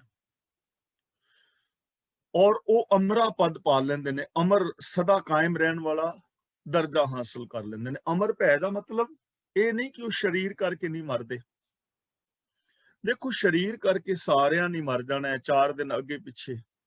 ਹੋ ਸਕਦਾ ਹੈ ਕੋਈ 100 ਸਾਲ ਜੀ ਲਵੇ, 150 ਸਾਲ ਜੀ ਲਵੇ, ਹੋ ਸਕਦਾ ਹੈ ਅੱਗੇ ਹੁਣ ਜਿਵੇਂ ਸਾਇੰਸ ਖੋਜਾਂ ਕਰ ਰਹੀ ਹੈ ਤੇ ਕੋਈ ਬੰਦਾ 500 ਸਾਲ ਵੀ ਜੀ ਲਵੇ, ਪਰ ਮਰਨਾ ਤੇ ਫਿਰ ਵੀ ਆਖਿਰ ਪੈਣਾ ਨਾ। ਬਾਬਾ ਫਰੀਦ ਜੀ ਕਹਿੰਦੇ ਨੇ, ਜੇ 100 ਵਰਿਆਂ ਜੀਵਣਾ, ਜੇ ਸੈਂਕੜੇ ਸਾਲ ਲੰਮੀ ਉਮਰ ਮਰ ਜਾਏ ਭੀਤਨ ਹੋ ਸਿੱਖੇ, ਮਰਨਾ ਤੇ ਫਿਰ ਵੀ ਪੈਣਾ। ਇੱਥੇ ਅਮਰ ਹੋਣ ਦਾ ਮਤਲਬ ਹੈ ਕਿ ਉਹਨਾਂ ਦੇ ਅੰਦਰੋਂ ਇਨਸਾਨੀਅਤ ਕਦੇ ਨਹੀਂ ਮਰਦੀ, ਅਮਰ ਹੋ ਜਾਂਦੇ ਨੇ ਉਹ ਸਭ ਤੋਂ ਉੱਚਾ ਦਰਜਾ ਹਾਸਲ ਕਰ ਲੈਂਦੇ ਨੇ। ਜੀਵਨ ਨੂੰ ਮੈਂ ਜੀਵਨ ਪਾਇਆ, ਉਹ ਜੀਵਨ ਪਾ ਲੈਂਦੇ ਨੇ ਤੇ ਰਹਿੰਦੀ ਦੁਨੀਆ ਤੱਕ ਫਿਰ ਉਹਨਾਂ ਦਾ ਨਾਮ ਰਹਿੰਦਾ ਹੈ। ਹੁਣ ਅਸੀਂ ਦੇਖਦੇ ਹਾਂ ਅਰਦਾਸ ਵਿੱਚ, ਰੋਜ਼ ਅਸੀਂ ਅਰਦਾਸ ਕਰਦੇ ਹਾਂ ਪੰਜਾਂ ਪਿਆਰਿਆਂ ਚੌਹਾਂ ਸਾਹਿਬਜ਼ਾਦਿਆਂ ਦਾ ਨਾਮ ਲੈ ਕੇ, ਤਾਂ ਜਦੋਂ ਤੱਕ ਦੁਨੀਆ ਰਹੇਗੀ ਉਹਨਾਂ ਦਾ ਨਾਮ ਅਮਰ ਰਹੇਗਾ। ਗੁਰੂ ਸਾਹਿਬਾਨ ਨੇ, ਛੋਟੇ ਸਾਹਿਬਜ਼ਾਦੇ ਨੇ, ਜਾਂ ਹੋਰ ਜਿਨ੍ਹਾਂ ਨੇ ਘਾਲਣਾ ਘਾਲੀਆਂ ਨੇ, ਜਦੋਂ ਤੱਕ ਦੁਨੀਆ ਰਹੇਗੀ ਉਹਨਾਂ ਦਾ ਨਾਮ ਰਹੇਗਾ। ਜਿਹੜੇ ਇਨਸਾਨੀਅਤ ਵਾਲੀ ਜ਼ਿੰਦਗੀ ਜੀ ਕੇ ਰਹਿੰਦੀ ਦੁਨੀਆ ਤੱਕ ਨਾਮ ਰਹੇਗਾ। ਤਾਂ ਅਸੀਂ ਵੀ ਅਮਰ ਹੋਣਾ ਹੈ। ਗੁਰੂ ਜੀ ਸਾਨੂੰ ਅਮਰ ਕਰਨਾ ਚਾਹੁੰਦੇ ਨੇ, ਸਾਡੇ ਅੰਦਰੋਂ ਇਨਸਾਨੀਅਤ ਨਾ ਮਰੇ। ਰੰਚਕ ਮਾਤਰ ਵਾਸਤੇ ਵੀ ਇਨਸਾਨੀਅਤ ਨਾ ਮਰੇ। ਮਰਨੰ ਬਿਸਰਨੰ ਗੋਬਿੰਦ ਹੈ, ਜੀਵਨੰ ਹਰ ਨਾਮ ਧਿਆਵਣੇ। ਜੀਵਨ ਹੈ ਹੀ ਸੱਚ ਦੇ ਨਾਲ ਜੁੜ ਕੇ ਜੀਣਾ, ਤੇ ਮੌਤ ਹੈ ਹੀ ਸੱਚ ਦਾ ਤਿਆਗ ਕਰ ਦੇਣਾ। ਸਾਧ ਸੰਗ ਨਾਨਕ ਹਰ ਧਿਆਇਆ। ਹੁਣ ਕੌਣ ਹੋਏ ਨੇ ਅਮਰ? ਜਿਨ੍ਹਾਂ ਦੇ ਅੰਦਰੋਂ ਇਨਸਾਨੀਅਤ ਨਹੀਂ ਮਰਦੀ, ਜਿਨ੍ਹਾਂ ਨੇ ਗੁਰੂ ਦੇ ਚਰਨਾਂ ਦੀ ਸ਼ਰਨ ਲੈ ਕੇ ਰੱਬ ਨੂੰ ਆਪਣੇ ਧਿਆਨ ਦੇ ਅੰਦਰ ਵਸਾਇਆ ਹੈ, ਰੱਬੀ ਗੁਣਾਂ ਨੂੰ, ਰੱਬ ਦੇ ਹੁਕਮ ਨੂੰ ਜਿਨ੍ਹਾਂ ਨੇ ਆਪਣੇ ਧਿਆਨ ਵਿੱਚ ਵਸਾਇਆ ਹੈ, ਜਿਨ੍ਹਾਂ ਨੇ ਆਪਣੇ ਧਿਆਨ ਦਾ ਕੇਂਦਰ ਰੱਬੀ ਗੁਣਾਂ ਨੂੰ ਵਸਾਇਆ ਬਣਾਇਆ ਹੈ, ਉਹ ਇਨਸਾਨ ਅਮਰ ਹੋ ਜਾਂਦੇ ਨੇ, ਉਹ ਕਦੇ ਮਰਦੇ ਨਹੀਂ, ਉਹਨਾਂ ਦੀ ਆਤਮਕ ਮੌਤ ਨਹੀਂ ਹੁੰਦੀ। ਤਾਂ ਦੇਖੋ ਸਾਡੇ ਕੋਲ ਕਿੰਨਾ ਆਸਾਨ ਕੰਮ, ਸੌਖਾ ਤਰੀਕਾ ਕਿ ਗੁਰੂ ਦੇ ਚਰਨਾਂ ਦੀ ਸ਼ਰਨ ਲੈ ਕੇ ਅਸੀਂ ਅਮਰ ਹੋ ਸਕਦੇ ਹਾਂ ਨਾ। ਗੁਰੂ ਚਰਨਾਂ ਦੀ ਸ਼ਰਨ ਲੈਣ ਦਾ ਮਤਲਬ ਹੀ ਇਹ ਹੈ ਕਿ ਗੁਰਬਾਣੀ ਅਨੁਸਾਰ ਜ਼ਿੰਦਗੀ ਜੀਣੀ। ਜਿਹੜੇ 6 ਕੰਮ ਅਸੀਂ ਗਿਣਦੇ ਹਾਂ, ਉਹ 6 ਕੰਮ ਗੁਰਬਾਣੀ ਅਨੁਸਾਰ ਕਰ ਲਓ ਤਾਂ ਅਮਰ ਹੋ ਗਏ, ਆਤਮਕ ਮੌਤ ਤੋਂ ਬਚ ਗਏ। ਕੰਮ ਬਹੁਤ ਸੌਖਾ ਹੈ, ਚੰਗੀ ਜ਼ਿੰਦਗੀ ਜੀਣੀ ਬੜੀ ਆਸਾਨ ਹੈ, ਰਾਸਤਾ ਬਿਲਕੁਲ ਆਸਾਨ ਹੈ। ਲੇਕਿਨ ਕਿਉਂਕਿ ਇੱਕ ਤਾਂ ਸਾਡਾ ਪ੍ਰਚਾਰ ਇਸ ਢੰਗ ਦੇ ਨਾਲ ਹੋਇਆ ਕਿ ਹਰ ਇਨਸਾਨ ਨੇ ਕਿਹਾ ਹੀ ਇਹ ਕਿ ਬੜਾ ਔਖਾ ਹੈ, ਇਹੋ ਜਿਹੀ ਜ਼ਿੰਦਗੀ ਜੀ ਵੀ ਨਹੀਂ ਜਾ ਸਕਦੀ। ਅਸੀਂ ਸੁਣਦੇ ਔਰ ਕਹਿੰਦੇ ਹੀ ਇਹ ਹਾਂ ਜੀ, ਇਹ ਦੁਨੀਆ ਬੜੀ ਮਾੜੀ ਹੈ, ਕਲਯੁਗ ਆ ਗਿਆ ਹੈ, ਇੱਥੇ ਕੋਈ ਕਿਸੇ ਦਾ ਨਹੀਂ, ਇਹ ਦੁਨੀਆ ਪਾਪਾਂ ਵਿਕਾਰਾਂ ਦੇ ਨਾਲ ਭਰੀ ਪਈ ਹੈ, ਇੱਥੇ ਕਿਸੇ ਦਾ ਕੋਈ ਵਿਸ਼ਵਾਸ ਨਹੀਂ ਹੈਗਾ, ਦੂਜਾ ਤੀਜਾ। ਹੁਣ ਜਦੋਂ ਹਰ ਟਾਈਮ ਰਿਪੀਟ ਹੀ ਇਹ ਕਰਾਂਗੇ, ਸੁਣਾਂਗੇ ਹੀ ਇਹ, ਸਾਡੇ ਅੰਦਰ ਜਾ ਹੀ ਇਹ ਰਿਹਾ ਹੈ, ਤਾਂ ਫਿਰ ਸਾਡਾ ਉਧਾਰ ਕਿਵੇਂ ਹੋਏਗਾ? ਨੰਬਰ 2, ਜਦੋਂ ਅਸੀਂ ਗੁਰੂ ਨੂੰ ਛੱਡ ਕੇ ਬਾਬਿਆਂ ਦੇ ਪਿੱਛੇ ਭੱਜਾਂਗੇ, ਇੱਥੇ ਸੀ ਸਾਧ ਸੰਗ ਨਾਨਕ ਹਰ ਧਿਆਇਆ, ਗੁਰੂ ਦੇ ਦੱਸੇ ਰਾਹ ਤੇ ਤੁਰਨਾ ਸੀ, ਗਿਆਨ ਗੁਰੂ ਦੀ ਅਗਵਾਈ ਲੈਣੀ ਸੀ। ਤੇ ਜਦੋਂ ਅਗਵਾਈ ਲਵਾਂਗੇ ਜੋਤਸ਼ੀਆਂ ਦੀ ਵੀ ਨਾਰੀਅਲ ਨਹਿਰ ਵਿੱਚ ਸੁੱਟੋ, ਸ਼ਨੀਵਾਰ ਨੂੰ ਛੋਲੇ ਲੈ ਜਾਓ ਗੁਰਦੁਆਰੇ ਮੰਦਰ ਮਸੀਤ ਵਿੱਚ। ਬੰਦਾ ਪੁੱਛੇ ਵੀ ਏਡਾ ਵੱਡਾ ਸ਼ਨੀ ਗ੍ਰਹਿ ਪਾਈਆ ਛੋਲਿਆਂ ਦੇ ਨਾਲ ਅੱਗੇ ਪਿੱਛੇ ਹੋ ਜਾਏਗਾ। ਸ਼ਨੀਵਾਰ ਨੂੰ ਤੇਲ ਪਾਇਓ, ਜਿਵੇਂ ਕਿਤੇ ਸ਼ਨੀ ਗ੍ਰਹਿ ਦਾ ਸਾਈਕਲ ਦਾ ਜਿਹੜਾ ਚੈਨ ਹੈ ਉਹ ਬੜਾ ਔਖਾ ਜਿਹਾ ਹੋ ਗਿਆ, ਤੇ ਚੈਨ ਦੇ ਉੱਤੇ ਤੇਲ ਰਹੇਗਾ ਤੇ ਸਾਈਕਲ ਸੌਖਾ ਚੱਲਣ ਲੱਗ ਜਾਏਗਾ, ਬੈਰਿੰਗ ਤੇ ਤੇਲ ਪਾਣਾ। ਸਾਨੂੰ ਹੁਣ ਗਾਈਡੈਂਸ ਕਾਹਦੀ ਮਿਲ ਰਹੀ ਹੈ? ਅਸੀਂ ਕਰ ਕੀ ਰਹੇ ਹਾਂ? ਅਸੀਂ ਕਰ ਰਹੇ ਹਾਂ ਵੀ ਤੀਰਥਾਂ ਤੇ ਨਹਾ ਕੇ ਸ਼ਾਇਦ ਸਾਡਾ ਪਾਰ ਉਤਾਰਾ ਹੋ ਜਾਏ। ਅਸੀਂ ਰੱਬ ਨੂੰ ਖੁਸ਼ ਕਰਨਾ ਚਾਹੁੰਦੇ ਹਾਂ ਖੀਰ ਕੜਾ ਖਵਾ ਕੇ। ਸਾਧ ਸੰਗ ਨਾਨਕ ਹਰ ਧਿਆਇਆ, ਗੁਰੂ ਦੇ ਦੱਸੇ ਰਾਹ ਤੇ ਚੱਲਣਾ ਸੀ। 6 ਕੰਮ, ਕਿੰਨਾ ਸੌਖਾ ਕੰਮ। ਤਾਂ ਗੁਰੂ ਜੀ ਕਹਿੰਦੇ ਨੇ ਉਹ ਅਮਰ ਹੋ ਜਾਂਦੇ ਨੇ, ਉਹਨਾਂ ਦੇ ਅੰਦਰੋਂ ਹੁੰਦੀ, ਜਿਹੜੇ ਇਨਸਾਨ ਗੁਰੂ ਦੇ ਦੱਸੇ ਰਾਹਾਂ ਤੇ ਚੱਲਦੇ ਨੇ। ਅਗਲਾ 23ਵਾਂ ਸ਼ਲੋਕ, 23ਵੀਂ ਅਸ਼ਟਪਦੀ ਤੋਂ ਪਹਿਲਾਂ, ਗਿਆਨ ਅੰਜਨ ਗੁਰ ਦੀਆ, ਅਗਿਆਨ ਅੰਧੇਰ ਬਿਨਾਸ਼, ਹਰ ਕਿਰਪਾ ਤੇ ਸੰਤ ਭੇਟਿਆ, ਨਾਨਕ ਮਨ ਪਰਗਾਸ। ਤਾਂ ਹੁਣ ਗੁਰਦੇਵ ਪਾਤਸ਼ਾਹ ਜੀ ਕਹਿੰਦੇ ਨੇ ਗਿਆਨ ਅੰਜਨ ਗੁਰ ਦੀਆ। ਅੰਜਨ ਦਾ ਮਤਲਬ ਸੁਰਮਾ, ਗਿਆਨ ਦਾ ਸੁਰਮਾ। ਜਿਸ ਮਨੁੱਖ ਨੂੰ ਸਤਿਗੁਰ ਨੇ ਗਿਆਨ ਦਾ ਸੁਰਮਾ ਦਿੱਤਾ, ਇੱਥੇ ਗਿਆਨ ਦੇ ਨੰਨੇ ਥਲੇ ਔਂਕੜ ਨਹੀਂ ਹੈ, ਅੰਜਨ ਦੇ ਨੰਨੇ ਥਲੇ ਔਂਕੜ ਹੈ, ਜਿਸ ਦਾ ਮਤਲਬ ਗਿਆਨ ਦਾ ਸੁਰਮਾ। ਗੁਰ ਦੇ ਰਾਰੇ ਨਾਲ ਸਿਹਾਰੀ ਗੁਰੂ ਨੇ ਜਿਸ ਮਨੁੱਖ ਨੂੰ ਗੁਰੂ ਨੇ ਗਿਆਨ ਦਾ ਸੁਰਮਾ ਦੇ ਦਿੱਤਾ, ਅਗਿਆਨ ਅੰਧੇਰ ਵਿਨਾਸ਼, ਉਸ ਮਨੁੱਖ ਦੀ ਜ਼ਿੰਦਗੀ ਚੋਂ ਅਗਿਆਨ ਰੂਪ ਹਨੇਰੇ ਦਾ ਵਿਨਾਸ਼ ਹੋ ਗਿਆ। ਉਹਦੇ ਜੀਵਨ ਵਿੱਚ ਅਗਿਆਨਤਾ ਨਹੀਂ ਰਹੀ। ਹੁਣ ਗੁਰੂ ਗਿਆਨ ਦਾ ਸੁਰਮਾ ਕਿਹਨੂੰ ਦੇਵੇਗਾ? ਜੋ ਗੁਰੂ ਦੇ ਚਰਨਾਂ ਵਿੱਚ ਜਾਏਗਾ। ਔਰ ਇਹ ਗੱਲ ਯਾਦ ਰੱਖਣ ਵਾਲੀ ਹੈ ਕਿ ਸਾਨੂੰ ਗਿਆਨ ਦੇ ਨਾਲ ਅਸੀਂ ਇਸ ਦੁਨੀਆ ਨੂੰ ਵੇਖਣਾ ਹੈ, ਗਿਆਨ ਨਾਲ ਅਸੀਂ ਇਸ ਦੁਨੀਆ ਨੂੰ ਵੇਖਣਾ ਹੈ, ਗਿਆਨ ਦੇ ਨਾਲ ਅਸੀਂ ਫੈਸਲੇ ਲੈਣੇ ਨੇ, ਤੇ ਲਏ ਹੋਏ ਫੈਸਲੇ ਹੀ ਸਾਡੇ ਦੁੱਖ ਔਰ ਸੁੱਖ ਦਾ ਕਾਰਨ ਬਣਨਗੇ। ਸੁਰਮਾ ਲੋਕੀ ਕਿਉਂ ਪਾਉਂਦੇ ਨੇ? ਕੁਛ ਤੇ ਟਮਕਾਣ ਲਈ ਪਾਉਂਦੇ ਨੇ, ਤੇ ਕੁਛ ਲੋਕ ਅੱਖਾਂ ਦੀ ਨਜ਼ਰ ਠੀਕ ਕਰਨ ਲਈ ਪਾਉਂਦੇ ਨੇ। ਅੱਜ ਕੱਲ ਤਾਂ ਬਹੁਤ ਸਾਰੀਆਂ ਦਵਾਈਆਂ ਨੇ, ਲੇਕਿਨ ਪਹਿਲਾਂ ਲੋਕ ਆਮ ਸੁਰਮਾ ਹੀ ਪਾਉਂਦੇ ਸਨ, ਤੇ ਅੱਜ ਵੀ ਸੁਰਮੇ ਦੀ ਮਹਾਨਤਾ ਉਨੀ ਹੀ ਹੈ। ਸੁਰਮਾ ਇਸ ਕਰਕੇ ਪਾਇਆ ਜਾਂਦਾ ਹੈ ਅੱਖਾਂ ਦੇ ਅੰਦਰ ਕਿ ਮੇਰੀ ਅੱਖਾਂ ਦੀ ਜਿਹੜੀ ਨਜ਼ਰ ਹੈ ਉਹ ਠੀਕ ਰਹੇ। ਤੇ ਜੇ ਅਸੀਂ ਕਿਸੇ ਡਾਕਟਰ ਦੇ ਕੋਲ ਜਾਈਏ ਨਾ, ਤੇ ਅਸੀਂ ਉਸ ਡਾਕਟਰ ਕੋਲ ਜਾਵਾਂਗੇ ਜਿਹੜਾ ਆਈ ਸਪੈਸ਼ਲਿਸਟ ਚੰਗਾ ਹੋਵੇ, ਉਹਦੇ ਕੋਲ ਅਸੀਂ ਵਿਖਾਵਾਂਗੇ ਅੱਖਾਂ। ਮੈਂ ਪਹਿਲਾਂ ਤੁਹਾਨੂੰ ਇਹ ਗੱਲ ਸੁਣਾ ਚੁੱਕਾ ਕਿ ਵੀਰ ਜੀ ਦਿਲਬਾਗ ਸਿੰਘ ਜੀ ਨੇ, ਭਾਈ ਸਾਹਿਬ ਕਰਨਾਲ ਇੱਕ ਰਾਗੀ ਸਿੰਘ ਨੇ, ਬਹੁਤ ਚੰਗੇ ਨੇ, ਬੜੀ ਬਾਣੀ ਉਹਨਾਂ ਨੂੰ ਯਾਦ, ਬੜਾ ਚੰਗਾ ਜੀਵਨ, ਬੜਾ ਮਿੱਠਾ ਪਿਆਰਾ ਕੀਰਤਨ ਕਰਦੇ ਨੇ, ਬੜੇ ਚੰਗੇ ਇਨਸਾਨ ਨੇ, ਪਰ ਅੱਖਾਂ ਨਹੀਂ। ਤੇ ਮੈਂ ਉਹਨਾਂ ਤੋਂ ਪੁੱਛਿਆ, ਮੈਂ ਕਿਹਾ ਵੀਰੇ ਇਹ ਅੱਖਾਂ ਸ਼ੁਰੂ ਤੋਂ ਇਸ ਤਰ੍ਹਾਂ ਸਨ ਕਿ ਬਾਅਦ ਵਿੱਚ ਪਾਣਾ ਵਰਤਿਆ? ਕਹਿਣ ਲੱਗੇ ਭਾਈ ਸਾਹਿਬ ਪਾਣਾ ਬਾਅਦ ਵਿੱਚ ਹੀ ਵਰਤਿਆ। ਮੈਂ 7-8 ਸਾਲ ਦਾ ਸਾਂ, ਅੱਖਾਂ ਖਰਾਬ ਹੋਈਆਂ ਸਨ, ਤੇ ਮੇਰੀ ਮਾਤਾ ਮੈਨੂੰ ਲੈ ਗਈ ਪਿੰਡ ਦੇ ਡਾਕਟਰ ਕੋਲ। ਅੱਜ ਤੋਂ ਕਰੀਬ 50 ਸਾਲ ਪਿੱਛੇ ਦੀ ਗੱਲ ਹੈ, 40-50 ਸਾਲ। ਤੇ ਉਹ ਡਾਕਟਰ ਦਾ ਵੀ ਅੱਗੋਂ ਕੰਪਾਊਂਡਰ ਸੀ। ਇੱਕ ਪਿੰਡਾਂ ਦੇ ਜਿਹੜੇ ਡਾਕਟਰ ਨੇ ਉਹਨਾਂ ਬਾਰੇ ਤੁਹਾਨੂੰ ਪਤਾ ਹੀ ਹੈ, ਤੇ 50 ਸਾਲ ਪਹਿਲਾਂ ਕਿਵੇਂ ਦੇ ਹੋਣਗੇ। ਉਹ ਕਹਿਣ ਲੱਗਾ ਉਹਨਾਂ ਨੇ 2 ਬੂੰਦਾਂ ਮੇਰੀਆਂ ਅੱਖਾਂ ਦੇ ਵਿੱਚ ਦਵਾਈ ਪਾਈ ਤੇ ਮੇਰੀਆਂ ਅੱਖਾਂ ਸੜਲੇ ਚਲੀਆਂ ਗਈਆਂ, ਕਿਉਂਕਿ ਗਲਤੀ ਨਾਲ ਉਹਨੇ ਤੇਜ਼ਾਬ ਪਾ ਦਿੱਤਾ ਇੱਕ ਬੂੰਦ। ਹੁਣ ਅੱਖਾਂ ਸੜਾਲੀ ਖਤਮ ਹੋ ਗਈਆਂ ਨਾ। ਜਾਣਾ ਤੇ ਇਸ ਕਰਕੇ ਸੀ ਕਿ ਅੱਖਾਂ ਨਾਲ ਦੁਨੀਆ ਦਿਸਦੀ, ਪਰ ਇੱਕ ਬੰਦੇ ਦੀ ਗਲਤੀ ਨੇ ਅੱਖਾਂ ਸਾਰੀ ਜ਼ਿੰਦਗੀ ਵਾਸਤੇ ਹੀ ਬੰਦ ਕਰ ਦਿੱਤੀਆਂ। ਗੁਰੂ ਦੇ ਕੋਲ ਅਸੀਂ ਜਾਣਾ ਹੈ ਜਿਸ ਕਰਕੇ ਸਾਨੂੰ ਇਸ ਸੰਸਾਰ ਵਿੱਚ ਰੱਬ ਦਿਸੇ, ਸਾਨੂੰ ਸੰਸਾਰ ਦਾ ਸਹੀ ਰਾਸਤਾ ਦਿਸੇ, ਤੇ ਅਸੀਂ ਕਿਸੇ ਇਹੋ ਜਿਹੇ ਦੇਹਧਾਰੀ ਗੁਰੂ ਦੇ ਕੋਲ ਚਲੇ ਗਏ ਜਿਹੜਾ ਸੁਰਮੇ ਦੀ ਥਾਂ ਤੇ ਤੇਜ਼ਾਬ ਪਾ ਦੇਗਾ, ਤੇ ਸਾਨੂੰ ਆਪਣੀ ਜ਼ਿੰਦਗੀ ਵੀ ਨਹੀਂ ਦਿਸਣੀ। ਸਾਡੀਆਂ ਅੱਖਾਂ ਵਿੱਚ ਯਾਨੀ ਮਨ ਬੁੱਧੀ ਦੇ ਅੰਦਰ ਕਰਮ ਕਾਂਡ ਪਾ ਦਿੱਤੇ, ਔਰ ਉਹਨਾਂ ਕਰਮਾਂ ਕਾਂਡਾਂ ਦੇ ਅੰਦਰ ਐਸਾ ਉਲਝੇ ਲੋਕਾਂ ਨੂੰ ਧਰਮ ਦਾ ਰਾਸਤਾ ਦਿਸ ਹੀ ਨਹੀਂ ਰਿਹਾ।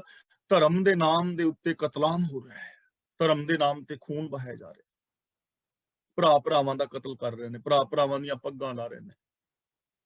ਤੁਸੀਂ ਦੇਖ ਲਓ ਹਰ ਧਰਮ ਮਜ਼ਹਬ ਦੇ ਵਿੱਚ, ਇਸਲਾਮ ਵਿੱਚ ਨੇ ਸ਼ੀਆ ਸੁੰਨੀ ਵੀਰ ਨੇ, ਉਹਨਾਂ ਦੀ ਆਪਸ ਚ ਨਹੀਂ ਤਾਲਮੇਲ ਬਹਿੰਦਾ ਵਿਚਾਰਾਂ ਦਾ।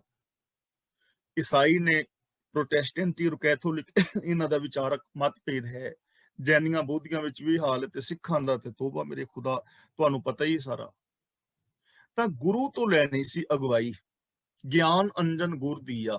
ਜਿਨ੍ਹਾਂ ਨੂੰ ਗੁਰੂ ਨੇ ਗਿਆਨ ਦੀ ਦਾਤ ਦੇ ਦਿੱਤੀ, ਉਹਨਾਂ ਦੀ ਜ਼ਿੰਦਗੀ ਚੋਂ ਹਨੇਰਾ ਖਤਮ ਹੋ ਗਿਆ, ਉਹਨਾਂ ਨੂੰ ਸਮਝ ਆ ਗਈ ਅਸਲੀਅਤ ਦੀ। ਇਸ ਲਈ ਮੈਂ ਬਾਰ-ਬਾਰ ਇਹ ਬੇਨਤੀ ਕਰ ਰਿਹਾ ਕਿ ਗੁਰਬਾਣੀ ਯੂਨੀਵਰਸਲ ਟਰੁਥ ਹੈ। ਗੁਰੂ ਗ੍ਰੰਥ ਸਾਹਿਬ ਸਾਡੇ ਗੁਰੂ ਨੇ, ਬਾਣੀ ਗੁਰੂ ਹੈ ਬਾਣੀ, ਜਾਂ ਸਭ ਸਿੱਖਣ ਕੋ ਹੁਕਮ ਹੈ ਗੁਰੂ ਮਾਨਿਓ ਗ੍ਰੰਥ। ਅਸੀਂ ਗੁਰਬਾਣੀ ਦੇ ਤਲ ਦੇ ਉੱਤੇ ਜੀਣਾ ਹੈ, ਗੁਰਬਾਣੀ ਸਾਡਾ ਆਧਾਰ ਹੈ, ਗੁਰਬਾਣੀ ਤੋਂ ਅਸਾਂ ਗਿਆਨ ਲੈਣਾ ਹੈ, ਗੁਰਬਾਣੀ ਦੀ ਅਗਵਾਈ ਵਿੱਚ ਜ਼ਿੰਦਗੀ ਜੀਣੀ ਹੈ। ਜੇ ਸਾਡੇ ਕੁਝ ਸਾਖੀਆਂ ਕਹਾਣੀਆਂ ਨੇ, ਉਹਨਾਂ ਨੂੰ ਗੁਰਬਾਣੀ ਦੇ ਚਾਨਣੇ ਵਿੱਚ ਪਰਖਣਾ ਹੈ। ਗੁਰੂ ਜੋ ਕਹਿ ਰਿਹਾ ਹੈ, ਗੁਰੂ ਅਭੁੱਲ ਹੈ, ਹੋਰ ਕੋਈ ਵੀ ਬੰਦਾ ਭੁੱਲ ਕਰ ਸਕਦਾ ਹੈ। ਅਗਿਆਨ ਅੰਧੇਰ ਵਿਨਾਸ਼, ਹਰ ਕਿਰਪਾ ਤੇ ਸੰਤ ਭੇਟਿਆ। ਇੱਥੇ ਸੰਤ ਦਾ ਮਤਲਬ ਹੈ ਗੁਰੂ, ਜਿਹਨੂੰ ਪਹਿਲੀ ਪੰਕਤੀ ਵਿੱਚ ਕਹਿ ਰਹੇ ਨੇ ਗਿਆਨ ਅੰਜਨ ਗੁਰ ਦੀਆ। ਜਿਹਨੂੰ ਪਹਿਲੀ ਪੰਕਤੀ ਵਿੱਚ ਗੁਰ ਕਹਿ ਰਹੇ ਨੇ, ਉਹਨੂੰ ਹੀ ਦੂਜੀ ਪੰਕਤੀ ਵਿੱਚ ਸੰਤ ਕਹਿ ਰਹੇ ਨੇ। ਹਰ ਕਿਰਪਾ ਤੇ ਸੰਤ ਭੇਟਿਆ, ਅਕਾਲ ਪੁਰਖ ਦੀ ਰਹਿਮਤ ਦੇ ਨਾਲ ਜਿਹਨੂੰ ਗੁਰੂ ਮਿਲਦਾ ਹੈ, ਨਾਨਕ ਮਨ ਪ੍ਰਗਾਸ, ਉਹਦੇ ਮਨ ਦੇ ਅੰਦਰ ਗਿਆਨ ਦਾ ਚਾਨਣਾ ਹੋ ਜਾਂਦਾ ਹੈ, ਉਹਦੇ ਮਨ ਵਿੱਚ ਗਿਆਨ ਦਾ ਚਾਨਣਾ ਹੋ ਜਾਂਦਾ ਹੈ, ਜਿਹਨੂੰ ਰੱਬ ਦੀ ਰਹਿਮਤ ਦੇ ਨਾਲ ਗੁਰੂ ਮਿਲ ਪੈਂਦਾ ਹੈ।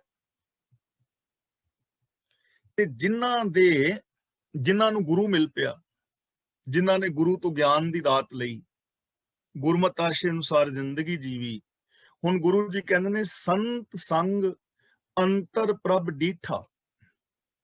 ਗੁਰੂ ਦੀ ਸੰਗਤ ਵਿੱਚ ਰਹਿ ਕੇ ਮਨੁੱਖ ਆਪਣੇ ਅੰਦਰ ਹੀ ਫਿਰ ਅਕਾਲ ਪੁਰਖ ਨੂੰ ਵੇਖ ਲੈਂਦਾ ਹੈ। ਸੰਤ ਸੰਗ ਅੰਤਰ ਪ੍ਰਭ ਡੀਠਾ, ਡੀਠਾ ਦਾ ਮਤਲਬ ਵੇਖਿਆ, ਉਹਨੇ ਫਿਰ ਆਪਣੇ ਅੰਦਰ ਹੀ ਰੱਬ ਨੂੰ ਵੇਖ ਲਿਆ। ਦੇਖੋ ਇੱਥੇ ਕੋਈ ਸਮਾਧੀ ਲਾਉਣ ਦੀ ਗੱਲ ਨਹੀਂ ਨਾ ਕੀਤੀ, ਨਾ ਮਾਲਾ ਫੇਰਨ ਦੀ ਗੱਲ ਕੀਤੀ ਵੀ ਮਾਲਾ ਫੇਰ ਕੇ ਰੱਬ ਵੇਖ ਲਿਆ, ਸਮਾਧੀ ਲਾ ਕੇ ਵੇਖ ਲਿਆ, ਤੀਰਥਾਂ ਤੇ ਜਾ ਕੇ ਵੇਖ ਲਿਆ, ਜਪ ਤਪ ਸੰਜਮ ਕਰਕੇ ਵੇਖਿਆ ਨਾ। ਜਿਨੇ ਗੁਰੂ ਤੋਂ ਗਿਆਨ ਦੀ ਦਾਤ ਲਈ, ਗਿਆਨ ਦਾ ਮਤਲਬ ਵੇ ਆਫ ਲਾਈਫ,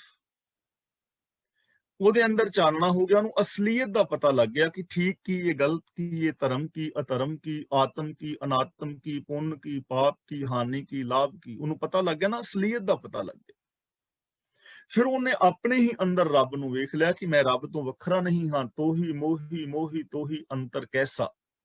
ਫਿਰ ਉਹਨੂੰ ਅੰਦਰ ਹੀ ਰੱਬ ਦੇ ਗੁਣ ਨਜ਼ਰੀ ਪੈ ਗਏ, ਤੇ ਜਿਨਨੇ ਫਿਰ ਆਪਣੇ ਅੰਦਰ ਉਸ ਰੱਬ ਨੂੰ ਵੇਖ ਲਿਆ, ਰੱਬੀ ਗੁਣਾਂ ਨੂੰ ਵੇਖ ਲਿਆ, ਅਹਿਸਾਸ ਹੋ ਗਿਆ, ਅਸਲੀਅਤ ਦੀ ਪਤਾ ਲੱਗ ਗਿਆ, ਤਾਂ ਨਾਮ ਪ੍ਰਭੂ ਕਾ, ਇੱਥੇ ਵੀ ਰੁਕਾਂਗੇ, ਲਾਗਾ ਮਿੱਠਾ, ਉਹਨੂੰ ਰੱਬ ਦਾ ਨਾਮ ਫਿਰ ਮਿੱਠਾ ਲੱਗਣ ਲੱਗ ਪੈਂਦਾ।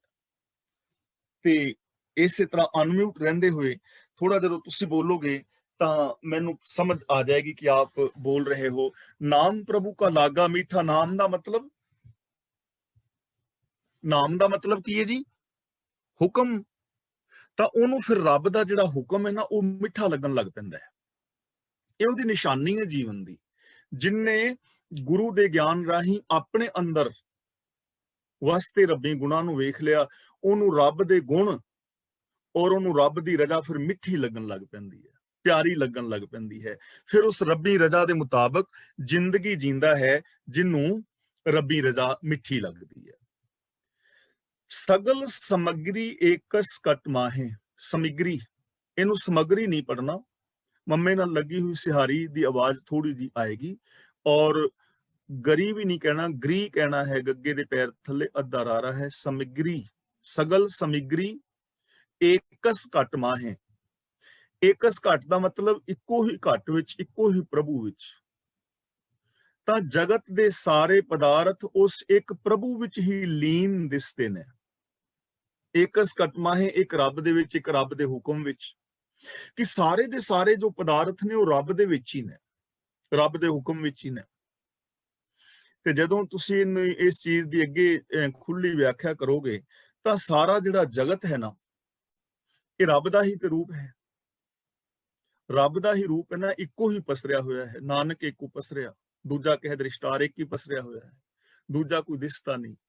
ਤੇ ਜੇ ਸਾਇੰਸ ਇਹਨੂੰ ਐਕਸਪਲੇਨ ਕਰਨਗੇ, ਸਾਇੰਸਦਾਨ, ਤੇ ਉਹ ਕਹਿਣਗੇ ਜਿਹੜੀ ਹੈ એનર્ਜੀ ਹੀ ਮਟੀਰੀਅਲ ਵਿੱਚ ਕਨਵਰਟ ਹੋ ਜਾਂਦੀ ਹੈ, ਤੇ ਮਟੀਰੀਅਲ ਹੀ એનર્ਜੀ ਦਾ ਰੂਪ ਹੋ ਜਾਂਦਾ ਹੈ। ਤਾਂ ਗੁਰੂ ਪਾਤਸ਼ਾਹ ਜੀ ਕਹਿੰਦੇ ਨੇ ਜਿੰਨੇ ਵੀ ਸਾਰੇ ਪਦਾਰਥ ਨੇ, ਸਾਰੀ ਸਮਗਰੀ ਹੈ, ਇਹ ਸਭ ਇੱਕ ਰੱਬ ਦੇ ਵਿੱਚ ਹੀ ਲੀਨ ਦਿਸਦੇ ਨੇ। ਸਭ ਇਹ ਸਭ ਕੁਝ ਉਸ ਰੱਬੀ ਹੁਕਮ ਦੇ ਵਿੱਚ ਹੈ, ਉਹਦੇ ਤੋਂ ਬਾਹਰ ਨਹੀਂ ਹੈ। ਅਨੇਕ ਰੰਗ ਨਾਨਾ ਦ੍ਰਿਸ਼ਟਾਹੇ, ਦ੍ਰਿਸ਼ਟਾਹੇ ਦਾ ਮਤਲਬ ਦਿਸਦੇ ਨੇ, ਵੇਖਣ ਵਿੱਚ ਆਉਂਦੇ ਨੇ। ਨਾਨਾ ਦਾ ਮਤਲਬ ਕਈ ਕਿਸਮ ਦੇ, ਅਨੇਕਾਂ ਕਿਸਮਾਂ ਦੇ ਰੰਗ ਤਮਾਸ਼ੇ ਇੱਕ ਰੱਬ ਤੋਂ ਹੀ ਪੈਦਾ ਹੋਏ ਦਿਸਦੇ ਨੇ, ਕਿ ਇਹਨਾਂ ਰੰਗਾਂ ਤਮਾਸ਼ਿਆਂ ਦੇ ਅੰਦਰ ਇੱਕੋ ਹੀ ਸਮਾਇਆ ਹੋਇਆ ਹੈ, ਇੱਕ ਦੇ ਵਿੱਚੋਂ ਹੀ ਇਹ ਪੈਦਾ ਹੋਏ ਨੇ। ਭਾਵ ਇੱਕ ਹੀ ਸਾਰੇ ਰੰਗ ਤਮਾਸ਼ੇ ਕਰ ਰਿਹਾ ਹੈ। ਸਰਬੀ ਰੂਪੀ ਰੰਗੀ ਤੂੰ ਹੈ, ਸਾਰਿਆਂ ਰੂਪਾਂ ਰੰਗਾਂ ਦੇ ਵਿੱਚ ਫਿਰ ਉਹ ਹੀ ਨਜ਼ਰੀ ਪੈਂਦਾ ਹੈ, ਇੱਕ ਦਾ ਹੀ ਪਸਾ ਨਜ਼ਰੀ ਪੈਂਦਾ ਹੈ। ਨੌਨਿਧ ਅੰਮ੍ਰਿਤ ਪ੍ਰਭ ਕਾ ਨਾਮ, ਨੌਨਿਧ ਦਾ ਮਤਲਬ ਜਿਹੜੇ ਦੁਨੀਆ ਦੇ 9 ਖਜ਼ਾਨੇ ਮੰਨੇ ਗਏ ਨੇ ਪਦਾਰਥਾਂ ਦੇ, ਜਿਨ੍ਹਾਂ ਕਰਕੇ ਸਾਡੀ ਜ਼ਿੰਦਗੀ ਵਿੱਚ ਸੁੱਖ ਆਉਂਦੇ ਨੇ। ਤਾਂ ਗੁਰੂ ਜੀ ਕਹਿੰਦੇ ਨੇ ਪ੍ਰਭੂ ਦਾ ਨਾਮ, ਨਾਮ ਦਾ ਮਤਲਬ ਜੋ ਰੱਬ ਦਾ ਹੁਕਮ ਹੈ, ਰੱਬ ਦੇ ਗੁਣ ਨੇ, ਇਹੀ 9 ਨਿਧਾਂ ਦਾ ਖਜ਼ਾਨਾ ਹੈ। ਭਾਵ ਇਹੀ ਸਾਰੇ ਸੁੱਖਾਂ ਦਾ ਖਜ਼ਾਨਾ ਹੈ। ਜਿਵੇਂ ਅਸੀਂ ਰਹਾਉ ਦੀ ਪੰਕਤੀ ਵਿੱਚ ਪੜ੍ਹਦੇ ਹਾਂ, ਸੁਖਮਨੀ ਸੁਖ ਅੰਮ੍ਰਿਤ ਪ੍ਰਭ ਨਾਮ, ਭਗਤ ਜਨਾ ਕੇ ਮਨ ਵਿਸਰਾਮ। ਜੋ ਰੱਬ ਦਾ ਹੁਕਮ ਹੈ ਨਾ, ਇਹੀ ਸਾਰੇ ਸੁੱਖਾਂ ਦਾ ਖਜ਼ਾਨਾ ਹੈ। ਜਿੰਨੇ ਵੀ ਸੁੱਖ ਨੇ ਉਹ ਰੱਬੀ ਹੁਕਮ ਦੇ ਵਿੱਚ ਨੇ। ਜਦੋਂ ਵੀ ਅਸੀਂ ਹੁਕਮ ਤੋਂ ਬਾਹਰ ਕੁਝ ਕਰਨ ਦਾ ਯਤਨ ਕਰਾਂਗੇ, ਉਦੋਂ ਦੁੱਖ ਆਏਗਾ। ਸਿਸਟਮ ਤੋਂ ਬਾਹਰ ਜਦੋਂ ਵੀ ਕੁਝ ਕਰੋਗੇ, ਉਦੋਂ ਦੁੱਖ ਜ਼ਿੰਦਗੀ ਦੇ ਅੰਦਰ ਆਏਗਾ। ਸਿਸਟਮ ਨੂੰ ਫੋਲੋ ਕਰੋਗੇ, ਫਿਰ ਜੀਵਨ ਵਿੱਚ ਦੁੱਖ ਨਹੀਂ ਆਏਗਾ। ਤਾਂ ਗੁਰੂ ਜੀ ਕਹਿੰਦੇ ਨੇ ਸਾਰੇ ਜੋ 9 ਦੇ 9 ਦੀ ਖਜ਼ਾਨੇ ਨੇ, ਨਿਧੀਆਂ ਨੇ, ਭਾਵ ਸਾਰੇ ਸੁੱਖਾਂ ਦਾ ਖਜ਼ਾਨਾ ਪ੍ਰਭੂ ਦਾ ਹੁਕਮ ਹੈ। ਤੇ ਉਹ ਹੁਕਮ ਕਿੱਥੇ ਹੈ, ਉਹ ਸੁੱਖ ਕਿੱਥੇ ਨੇ? ਦੇਹੀ ਮਹਿ ਇਸਕਾ ਵਿਸਰਾਮ, ਸਰੀਰ ਦੇ ਵਿੱਚ ਹੀ ਇਹਦਾ ਟਿਕਾਣਾ ਹੋ ਜਾਂਦਾ ਹੈ। ਰੱਬ ਦੇ ਹੁਕਮ ਦਾ ਫਿਰ ਸਰੀਰ ਵਿੱਚ ਹੀ ਟਿਕਾਣਾ ਹੋ ਜਾਂਦਾ ਹੈ, ਭਾਵ ਕਿ ਅੰਦਰੋਂ ਹੀ ਉਹਨੂੰ ਸਮਝ ਆ ਜਾਂਦੀ ਹੈ ਕਿ ਮੈਂ ਰੱਬੀ ਹੁਕਮ ਮੁਤਾਬਕ ਜ਼ਿੰਦਗੀ ਜੀਣੀ ਹੈ। ਤੇ ਰੱਬ ਦੇ ਹੁਕਮ ਮੁਤਾਬਕ ਜੋ ਜ਼ਿੰਦਗੀ ਜੀਂਦਾ ਹੈ, ਫਿਰ ਉਹਦੇ ਅੰਦਰ ਸਾਰੇ ਸੁੱਖ ਟਿਕ ਜਾਂਦੇ ਨੇ। ਫਿਰ ਐਸਾ ਬੰਦਾ ਦੁਖੀ ਨਹੀਂ ਹੁੰਦਾ, ਅਸ਼ਾਂਤ ਨਹੀਂ ਹੁੰਦਾ। ਫਿਰ ਉਹ ਸੁੱਖਾਂ ਦਾ ਖਜ਼ਾਨਾ ਅੰਦਰ ਵਸ ਜਾਂਦਾ ਹੈ, ਕਿਉਂਕਿ ਸੁੱਖਾਂ ਦਾ ਖਜ਼ਾਨਾ ਹੈ ਰੱਬ ਦੇ ਗੁਣ, ਰੱਬ ਦਾ ਹੁਕਮ। ਤੇ ਜਿਹੜਾ ਸਿਸਟਮ ਨੂੰ ਫੋਲੋ ਕਰ ਰਿਹਾ ਹੈ, ਰੱਬੀ ਰਜ਼ਾ ਦੇ ਅੰਦਰ ਜ਼ਿੰਦਗੀ ਜੀ ਰਿਹਾ ਹੈ, ਔਰ ਜਿਹੜਾ ਮਨ ਬਚਨ ਕਰਕੇ ਗੁਣਾਂ ਦਾ ਧਾਰਨੀ ਹੈ, ਉਹ ਇਨਸਾਨ ਸੁਖੀ ਔਰ ਸ਼ਾਂਤ ਹੋਏਗਾ। ਸੁਨ ਸਮਾਦ ਅਨਹਤ ਤਹਿ ਨਾਦ। ਸੁਨ ਸਮਾਦ, ਇਹ ਚੀਜ਼ ਸਮਝਣ ਵਾਲੀ ਹੈ। ਆਮ ਜਿਹੜੇ ਜੋਗੀ ਨੇ ਉਹ ਸਮਾਧੀਆਂ ਲਾਉਂਦੇ ਨੇ, ਪਰ ਗੁਰੂ ਜੀ ਕਹਿੰਦੇ ਨੇ ਫਿਰ ਜਿਹੜਾ ਰੱਬੀ ਰਜ਼ਾ ਦੇ ਅੰਦਰ ਤੁਰਦਾ ਹੈ ਨਾ, ਉਸ ਮਨੁੱਖ ਦੇ ਅੰਦਰ ਜਿਹੜੀ ਸੁਰਤ ਹੈ, ਅਨਹਦ ਦਾ ਮਤਲਬ ਲਗਾਤਾਰ, ਨਾਦ ਦਾ ਮਤਲਬ ਆਵਾਜ਼, ਗੁਣ, ਹੁਕਮ, ਰੱਬ ਦੀ ਸ਼ੋਭਾ, ਸਿਫਤ ਸਲਾਹ। ਸੁਨ ਸਮਾਦ, ਉਸ ਮਨੁੱਖ ਦੇ ਅੰਦਰ ਜਿਹੜੀ ਸੁੰਝ ਦੀ ਸਮਾਧੀ ਹੁੰਦੀ ਹੈ, ਸੁੰਝ ਪੈਦਾ ਹੋ ਜਾਂਦੀ ਹੈ। ਸੁੰਝ ਦਾ ਮਤਲਬ ਇਹ ਨਹੀਂ ਕਿ ਨੌਨ ਬੀਇੰਗ ਦੀ ਅਵਸਥਾ ਨਹੀਂ ਹੈ, ਉਹਦੇ ਅੰਦਰ ਵਿਕਾਰਾਂ ਵੱਲੋਂ ਸੁੰਝ ਹੈ। ਉਹਦੇ ਮਨ ਦੇ ਅੰਦਰ ਹੁਣ ਵਿਕਾਰ ਨਹੀਂ ਹਨ, ਕਾਮ, ਕ੍ਰੋਧ, ਲੋਭ, ਮੋਹ, ਹੰਕਾਰ, ਇਧਰੋਂ ਸੁੰਝ ਹੈ। ਇਹ ਵਿਕਾਰ ਨਹੀਂ ਹਨ, ਕੇਵਲ ਅੰਦਰ ਲਗਾਤਾਰ ਰੱਬੀ ਗੁਣ ਨੇ। ਅੰਦਰ ਵਿਕਾਰਾਂ ਵੱਲੋਂ ਸੁੰਝ ਹੋ ਗਈ ਹੈ, ਵਿਕਾਰ ਉਹਦੇ ਵਿੱਚ ਨਹੀਂ ਰਹੇ। ਜਿਵੇਂ ਅਸੀਂ ਇੱਕ ਸ਼ਬਦ ਪੜ੍ਹਦੇ ਹਾਂ, ਪੰਚ ਮਨਾਏ ਪੰਚ ਰੁਸਾਏ, ਕਿ ਜਿਹੜੇ ਪੰਜ ਕਾਮ, ਕ੍ਰੋਧ, ਲੋਭ ਆਦਿਕ ਨੇ, ਇਹਨਾਂ ਨੂੰ ਰੁਸਾ ਦਿੱਤਾ ਹੈ, ਤੇ ਪੰਜ ਸਤ, ਸੰਤੋਖ, ਦਇਆ, ਧਰਮ ਆਦਿਕ ਗੁਣਾਂ ਨੂੰ ਅੰਦਰ ਵਸਾ ਲਿਆ ਹੈ। ਉਹਦੇ ਅੰਦਰ ਵਿਕਾਰ ਨਹੀਂ ਰਹਿੰਦੇ, ਉਹਦੇ ਅੰਦਰ ਲਗਾਤਾਰ ਰੱਬੀ ਗੁਣਾਂ ਦੀ ਇੱਕ ਧੁਨ ਹੈ, ਰੱਬੀ ਗੁਣਾਂ ਦੀ ਇੱਕ ਲਗਾਤਾਰ ਲਗਨ ਹੈ। ਉਹਦੇ ਅੰਦਰ ਲਗਾਤਾਰ ਸਿਰਫ ਗੁਣਾਂ ਦਾ ਪ੍ਰਭਾਵ ਹੈ, ਹੋਰ ਉਹਦੇ ਅੰਦਰ ਨਹੀਂ। ਇਸੇ ਨੂੰ ਸਮਾਧੀ ਕਹਿੰਦੇ ਨੇ। ਸਮਾਧੀ ਦਾ ਮਤਲਬ ਅੱਖਾਂ ਬੰਦ ਕਰਨੀਆਂ ਨਹੀਂ ਹੈ। ਸੁਣ ਸਮਾਧੀ ਦਾ ਮਤਲਬ ਅੱਖਾਂ ਬੰਦ ਕਰਨੀਆਂ ਨਹੀਂ। ਆਪਣੀ ਮੈਂਟੈਲਿਟੀ, ਮਾਨਸਿਕਤਾ ਦੇ ਵਿੱਚੋਂ ਅਵਗੁਣਾਂ ਨੂੰ ਡਿਲੀਟ ਕਰਕੇ ਗੁਣਾਂ ਦੇ ਧਾਰਨੀ ਹੋ ਜਾਣਾ ਹੀ ਸਮਾਧੀ ਹੈ, ਕਿਉਂਕਿ ਹੁਣ ਉਹਦਾ ਮਨ ਡੋਲਦਾ ਨਹੀਂ ਨਾ। ਸਮਾਧੀ ਦਾ ਮਤਲਬ ਮਨ ਟਿਕ ਗਿਆ ਗੁਣਾਂ ਵਿੱਚ। ਕਹਿਣ ਨਾ ਜਾਈ ਅਚਰਜ ਵਿਸਮਾਦ। ਅਚਰਜ ਦਾ ਮਤਲਬ ਹੈਰਾਨ, ਇਹਨੂੰ ਅਚਰਜ ਨਹੀਂ ਪੜਨਾ, ਅਚਰਜ ਨਹੀਂ ਪੜਨਾ, ਅਚਰਜ। ਕਹਿਣ ਨਾ ਜਾਈ ਅਚਰਜ ਵਿਸਮਾਦ। ਅਜਿਹਾ ਅਚਰਜ ਇੱਕ ਰਸ, ਰਾਗ, ਰੂਪ, ਆਨੰਦ ਬਣਿਆ ਰਹਿੰਦਾ ਹੈ, ਜਿਹਨੂੰ ਬਿਆਨ ਨਹੀਂ ਕਰ ਸਕਦਾ। ਇਸ ਦੀ ਅਦਭੁਤਤਾ, ਇਸ ਦੀ ਅਚਰਜਤਾ ਵਰਣਨ ਨਹੀਂ ਹੋ ਸਕਦੀ।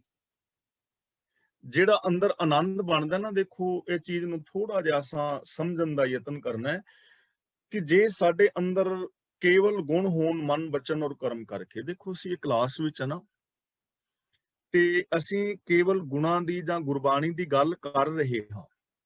ਤੁਸੀਂ ਸੁਣ ਰਹੇ ਹੋ, ਮੈਂ ਗੁਰਬਾਣੀ ਦੀ ਗੱਲ ਕਰ ਰਿਹਾ। ਜ਼ਰੂਰੀ ਨਹੀਂ ਕਿ ਮੈਂ ਜਾਂ ਤੁਸੀਂ ਸਾਰਿਆਂ ਨੇ ਇਹਨਾਂ ਚੀਜ਼ਾਂ ਨੂੰ ਅਪਣਾ ਲਿਆ ਹੋਵੇ, ਜਾਂ ਇਹ ਸਾਰਾ ਕੁਝ ਮੇਰੇ ਜੀਵਨ ਵਿੱਚ ਜਾਂ ਤੁਹਾਡੇ ਵਿੱਚ ਆ ਗਿਆ ਹੋਵੇ। ਇਹ ਜ਼ਰੂਰੀ ਨਹੀਂ, ਤੇ ਜ਼ਰੂਰੀ ਵੀ ਨਹੀਂ ਕਿ ਸਾਰਿਆਂ ਦੇ ਵਿੱਚ ਨਾਮ ਹੀ ਆਇਆ ਹੋਵੇ। ਹੋ ਸਕਦਾ ਸਾਡੇ ਵਿੱਚੋਂ ਬਹੁਤਿਆਂ ਦਾ ਜੀਵਨ ਐਸਾ ਹੋਵੇ। ਪਰ ਇਹ ਗੱਲ ਸਮਝਣ ਦਾ ਯਤਨ ਕਰਨਾ ਹੈ ਕਿ ਗੁਰਬਾਣੀ ਦੀ ਗੱਲ ਮੈਂ ਕਰ ਰਿਹਾ ਤੇ ਤੁਸੀਂ ਸੁਣ ਰਹੇ ਹੋ।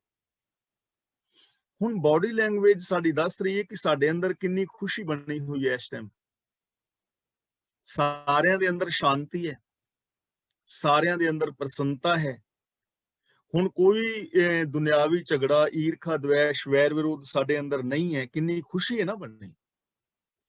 ਇਹ ਗੱਲਾਂ ਸਿਰਫ ਕਰਕੇ ਔਰ ਸੁਣ ਕੇ ਜੇ ਇੰਨੀ ਸ਼ਾਂਤੀ ਔਰ ਖੁਸ਼ੀ ਹੈ, ਤੇ ਅੰਦਾਜ਼ਾ ਲਗਾਓ ਕਿ ਜੇ ਇਹਨਾਂ ਗੱਲਾਂ ਦੇ ਉੱਤੇ ਅਸੀਂ ਅਮਲ ਕਰ ਲਈਏ, ਮਨ, ਬਚਨ, ਕਰਮ ਕਰਕੇ, ਫਿਰ ਕਿੰਨੀ ਖੁਸ਼ੀ ਹੋਏਗੀ, ਫਿਰ ਕਿੰਨਾ ਕੁ ਆਨੰਦ ਹੋਏਗਾ, ਬਿਆਨ ਨਹੀਂ ਨਾ ਕੀਤਾ ਜਾ ਸਕਦਾ।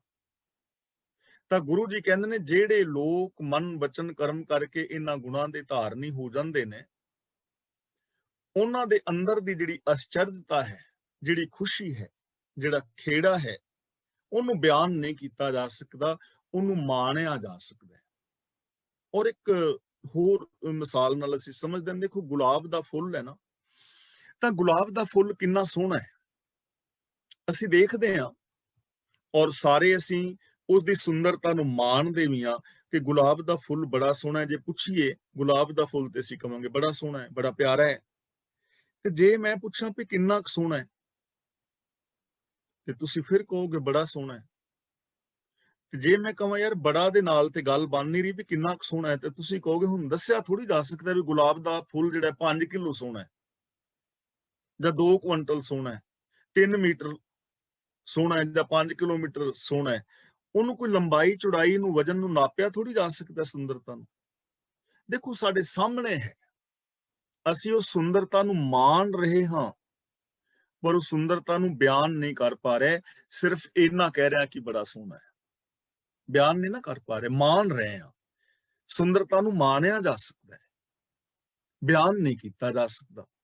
ਇਸੇ ਤਰ੍ਹਾਂ ਜੇ ਕੋਈ ਇਹਨਾਂ ਗੁਣਾਂ ਦਾ ਧਾਰਨੀ ਹੋ ਜਾਏ ਨਾ, ਤੇ ਜਿਹੜੇ ਸੁੱਖ ਨੇ ਉਹਨਾਂ ਨੂੰ ਮਾਣਿਆ ਜਾ ਸਕਦਾ ਹੈ, ਵਿਸਮਾਦ ਹੋਇਆ ਜਾ ਸਕਦਾ ਹੈ, ਲੇਕਿਨ ਲਫ਼ਜ਼ ਨਹੀਂ ਕਿ ਕਿਹੜੇ ਲਫ਼ਜ਼ਾਂ ਦੇ ਨਾਲ ਉਹਨੂੰ ਬਿਆਨ ਕਰ ਸਕੀਏ, ਅੰਤ ਨਹੀਂ ਪਾਇਆ ਜਾਂਦਾ।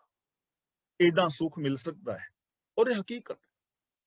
ਕਦੇ ਬੰਦਾ ਐਸੇ ਵਿਸਮਾਦ ਦੇ ਅੰਦਰ ਪਲ ਦੋ ਪਲ ਵਾਸਤੇ ਚਲਾ ਜਾਂਦਾ ਹੈ, ਤੇ ਜੇ ਸਦਾ ਵਾਸਤੇ ਇਹਨਾਂ ਗੁਣਾਂ ਦਾ ਧਾਰਨੀ ਹੋ ਜਾਏ ਤਾਂ ਹਕੀਕਤ ਹੈ ਕਿ ਜ਼ਿੰਦਗੀ ਦੇ ਵਿੱਚ ਇਹ ਚੀਜ਼ਾਂ ਆ ਸਕਦੀਆਂ ਨੇ।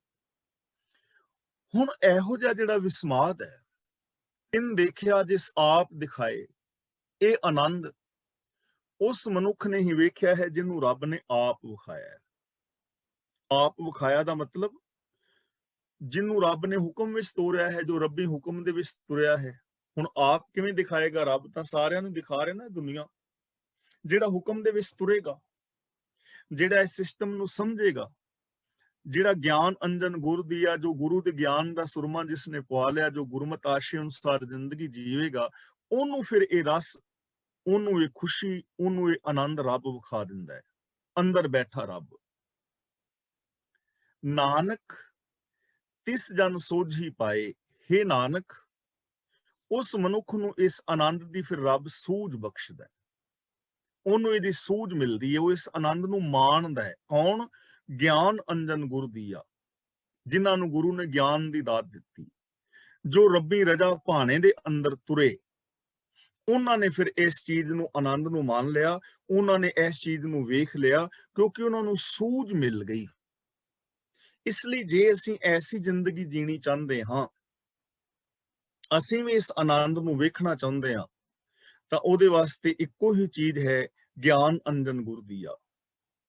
ਤੇ ਉਹਦੇ ਵਾਸਤੇ ਇੱਕੋ ਹੀ ਹੈ, ਨੌਨਿਧ ਅੰਮ੍ਰਿਤ ਪ੍ਰਭ ਕਾ ਨਾਮ। ਰੱਬ ਦਾ ਹੁਕਮ ਹੀ ਸਾਰੇ ਗੁਣਾਂ ਦਾ ਖਜ਼ਾਨਾ ਹੈ।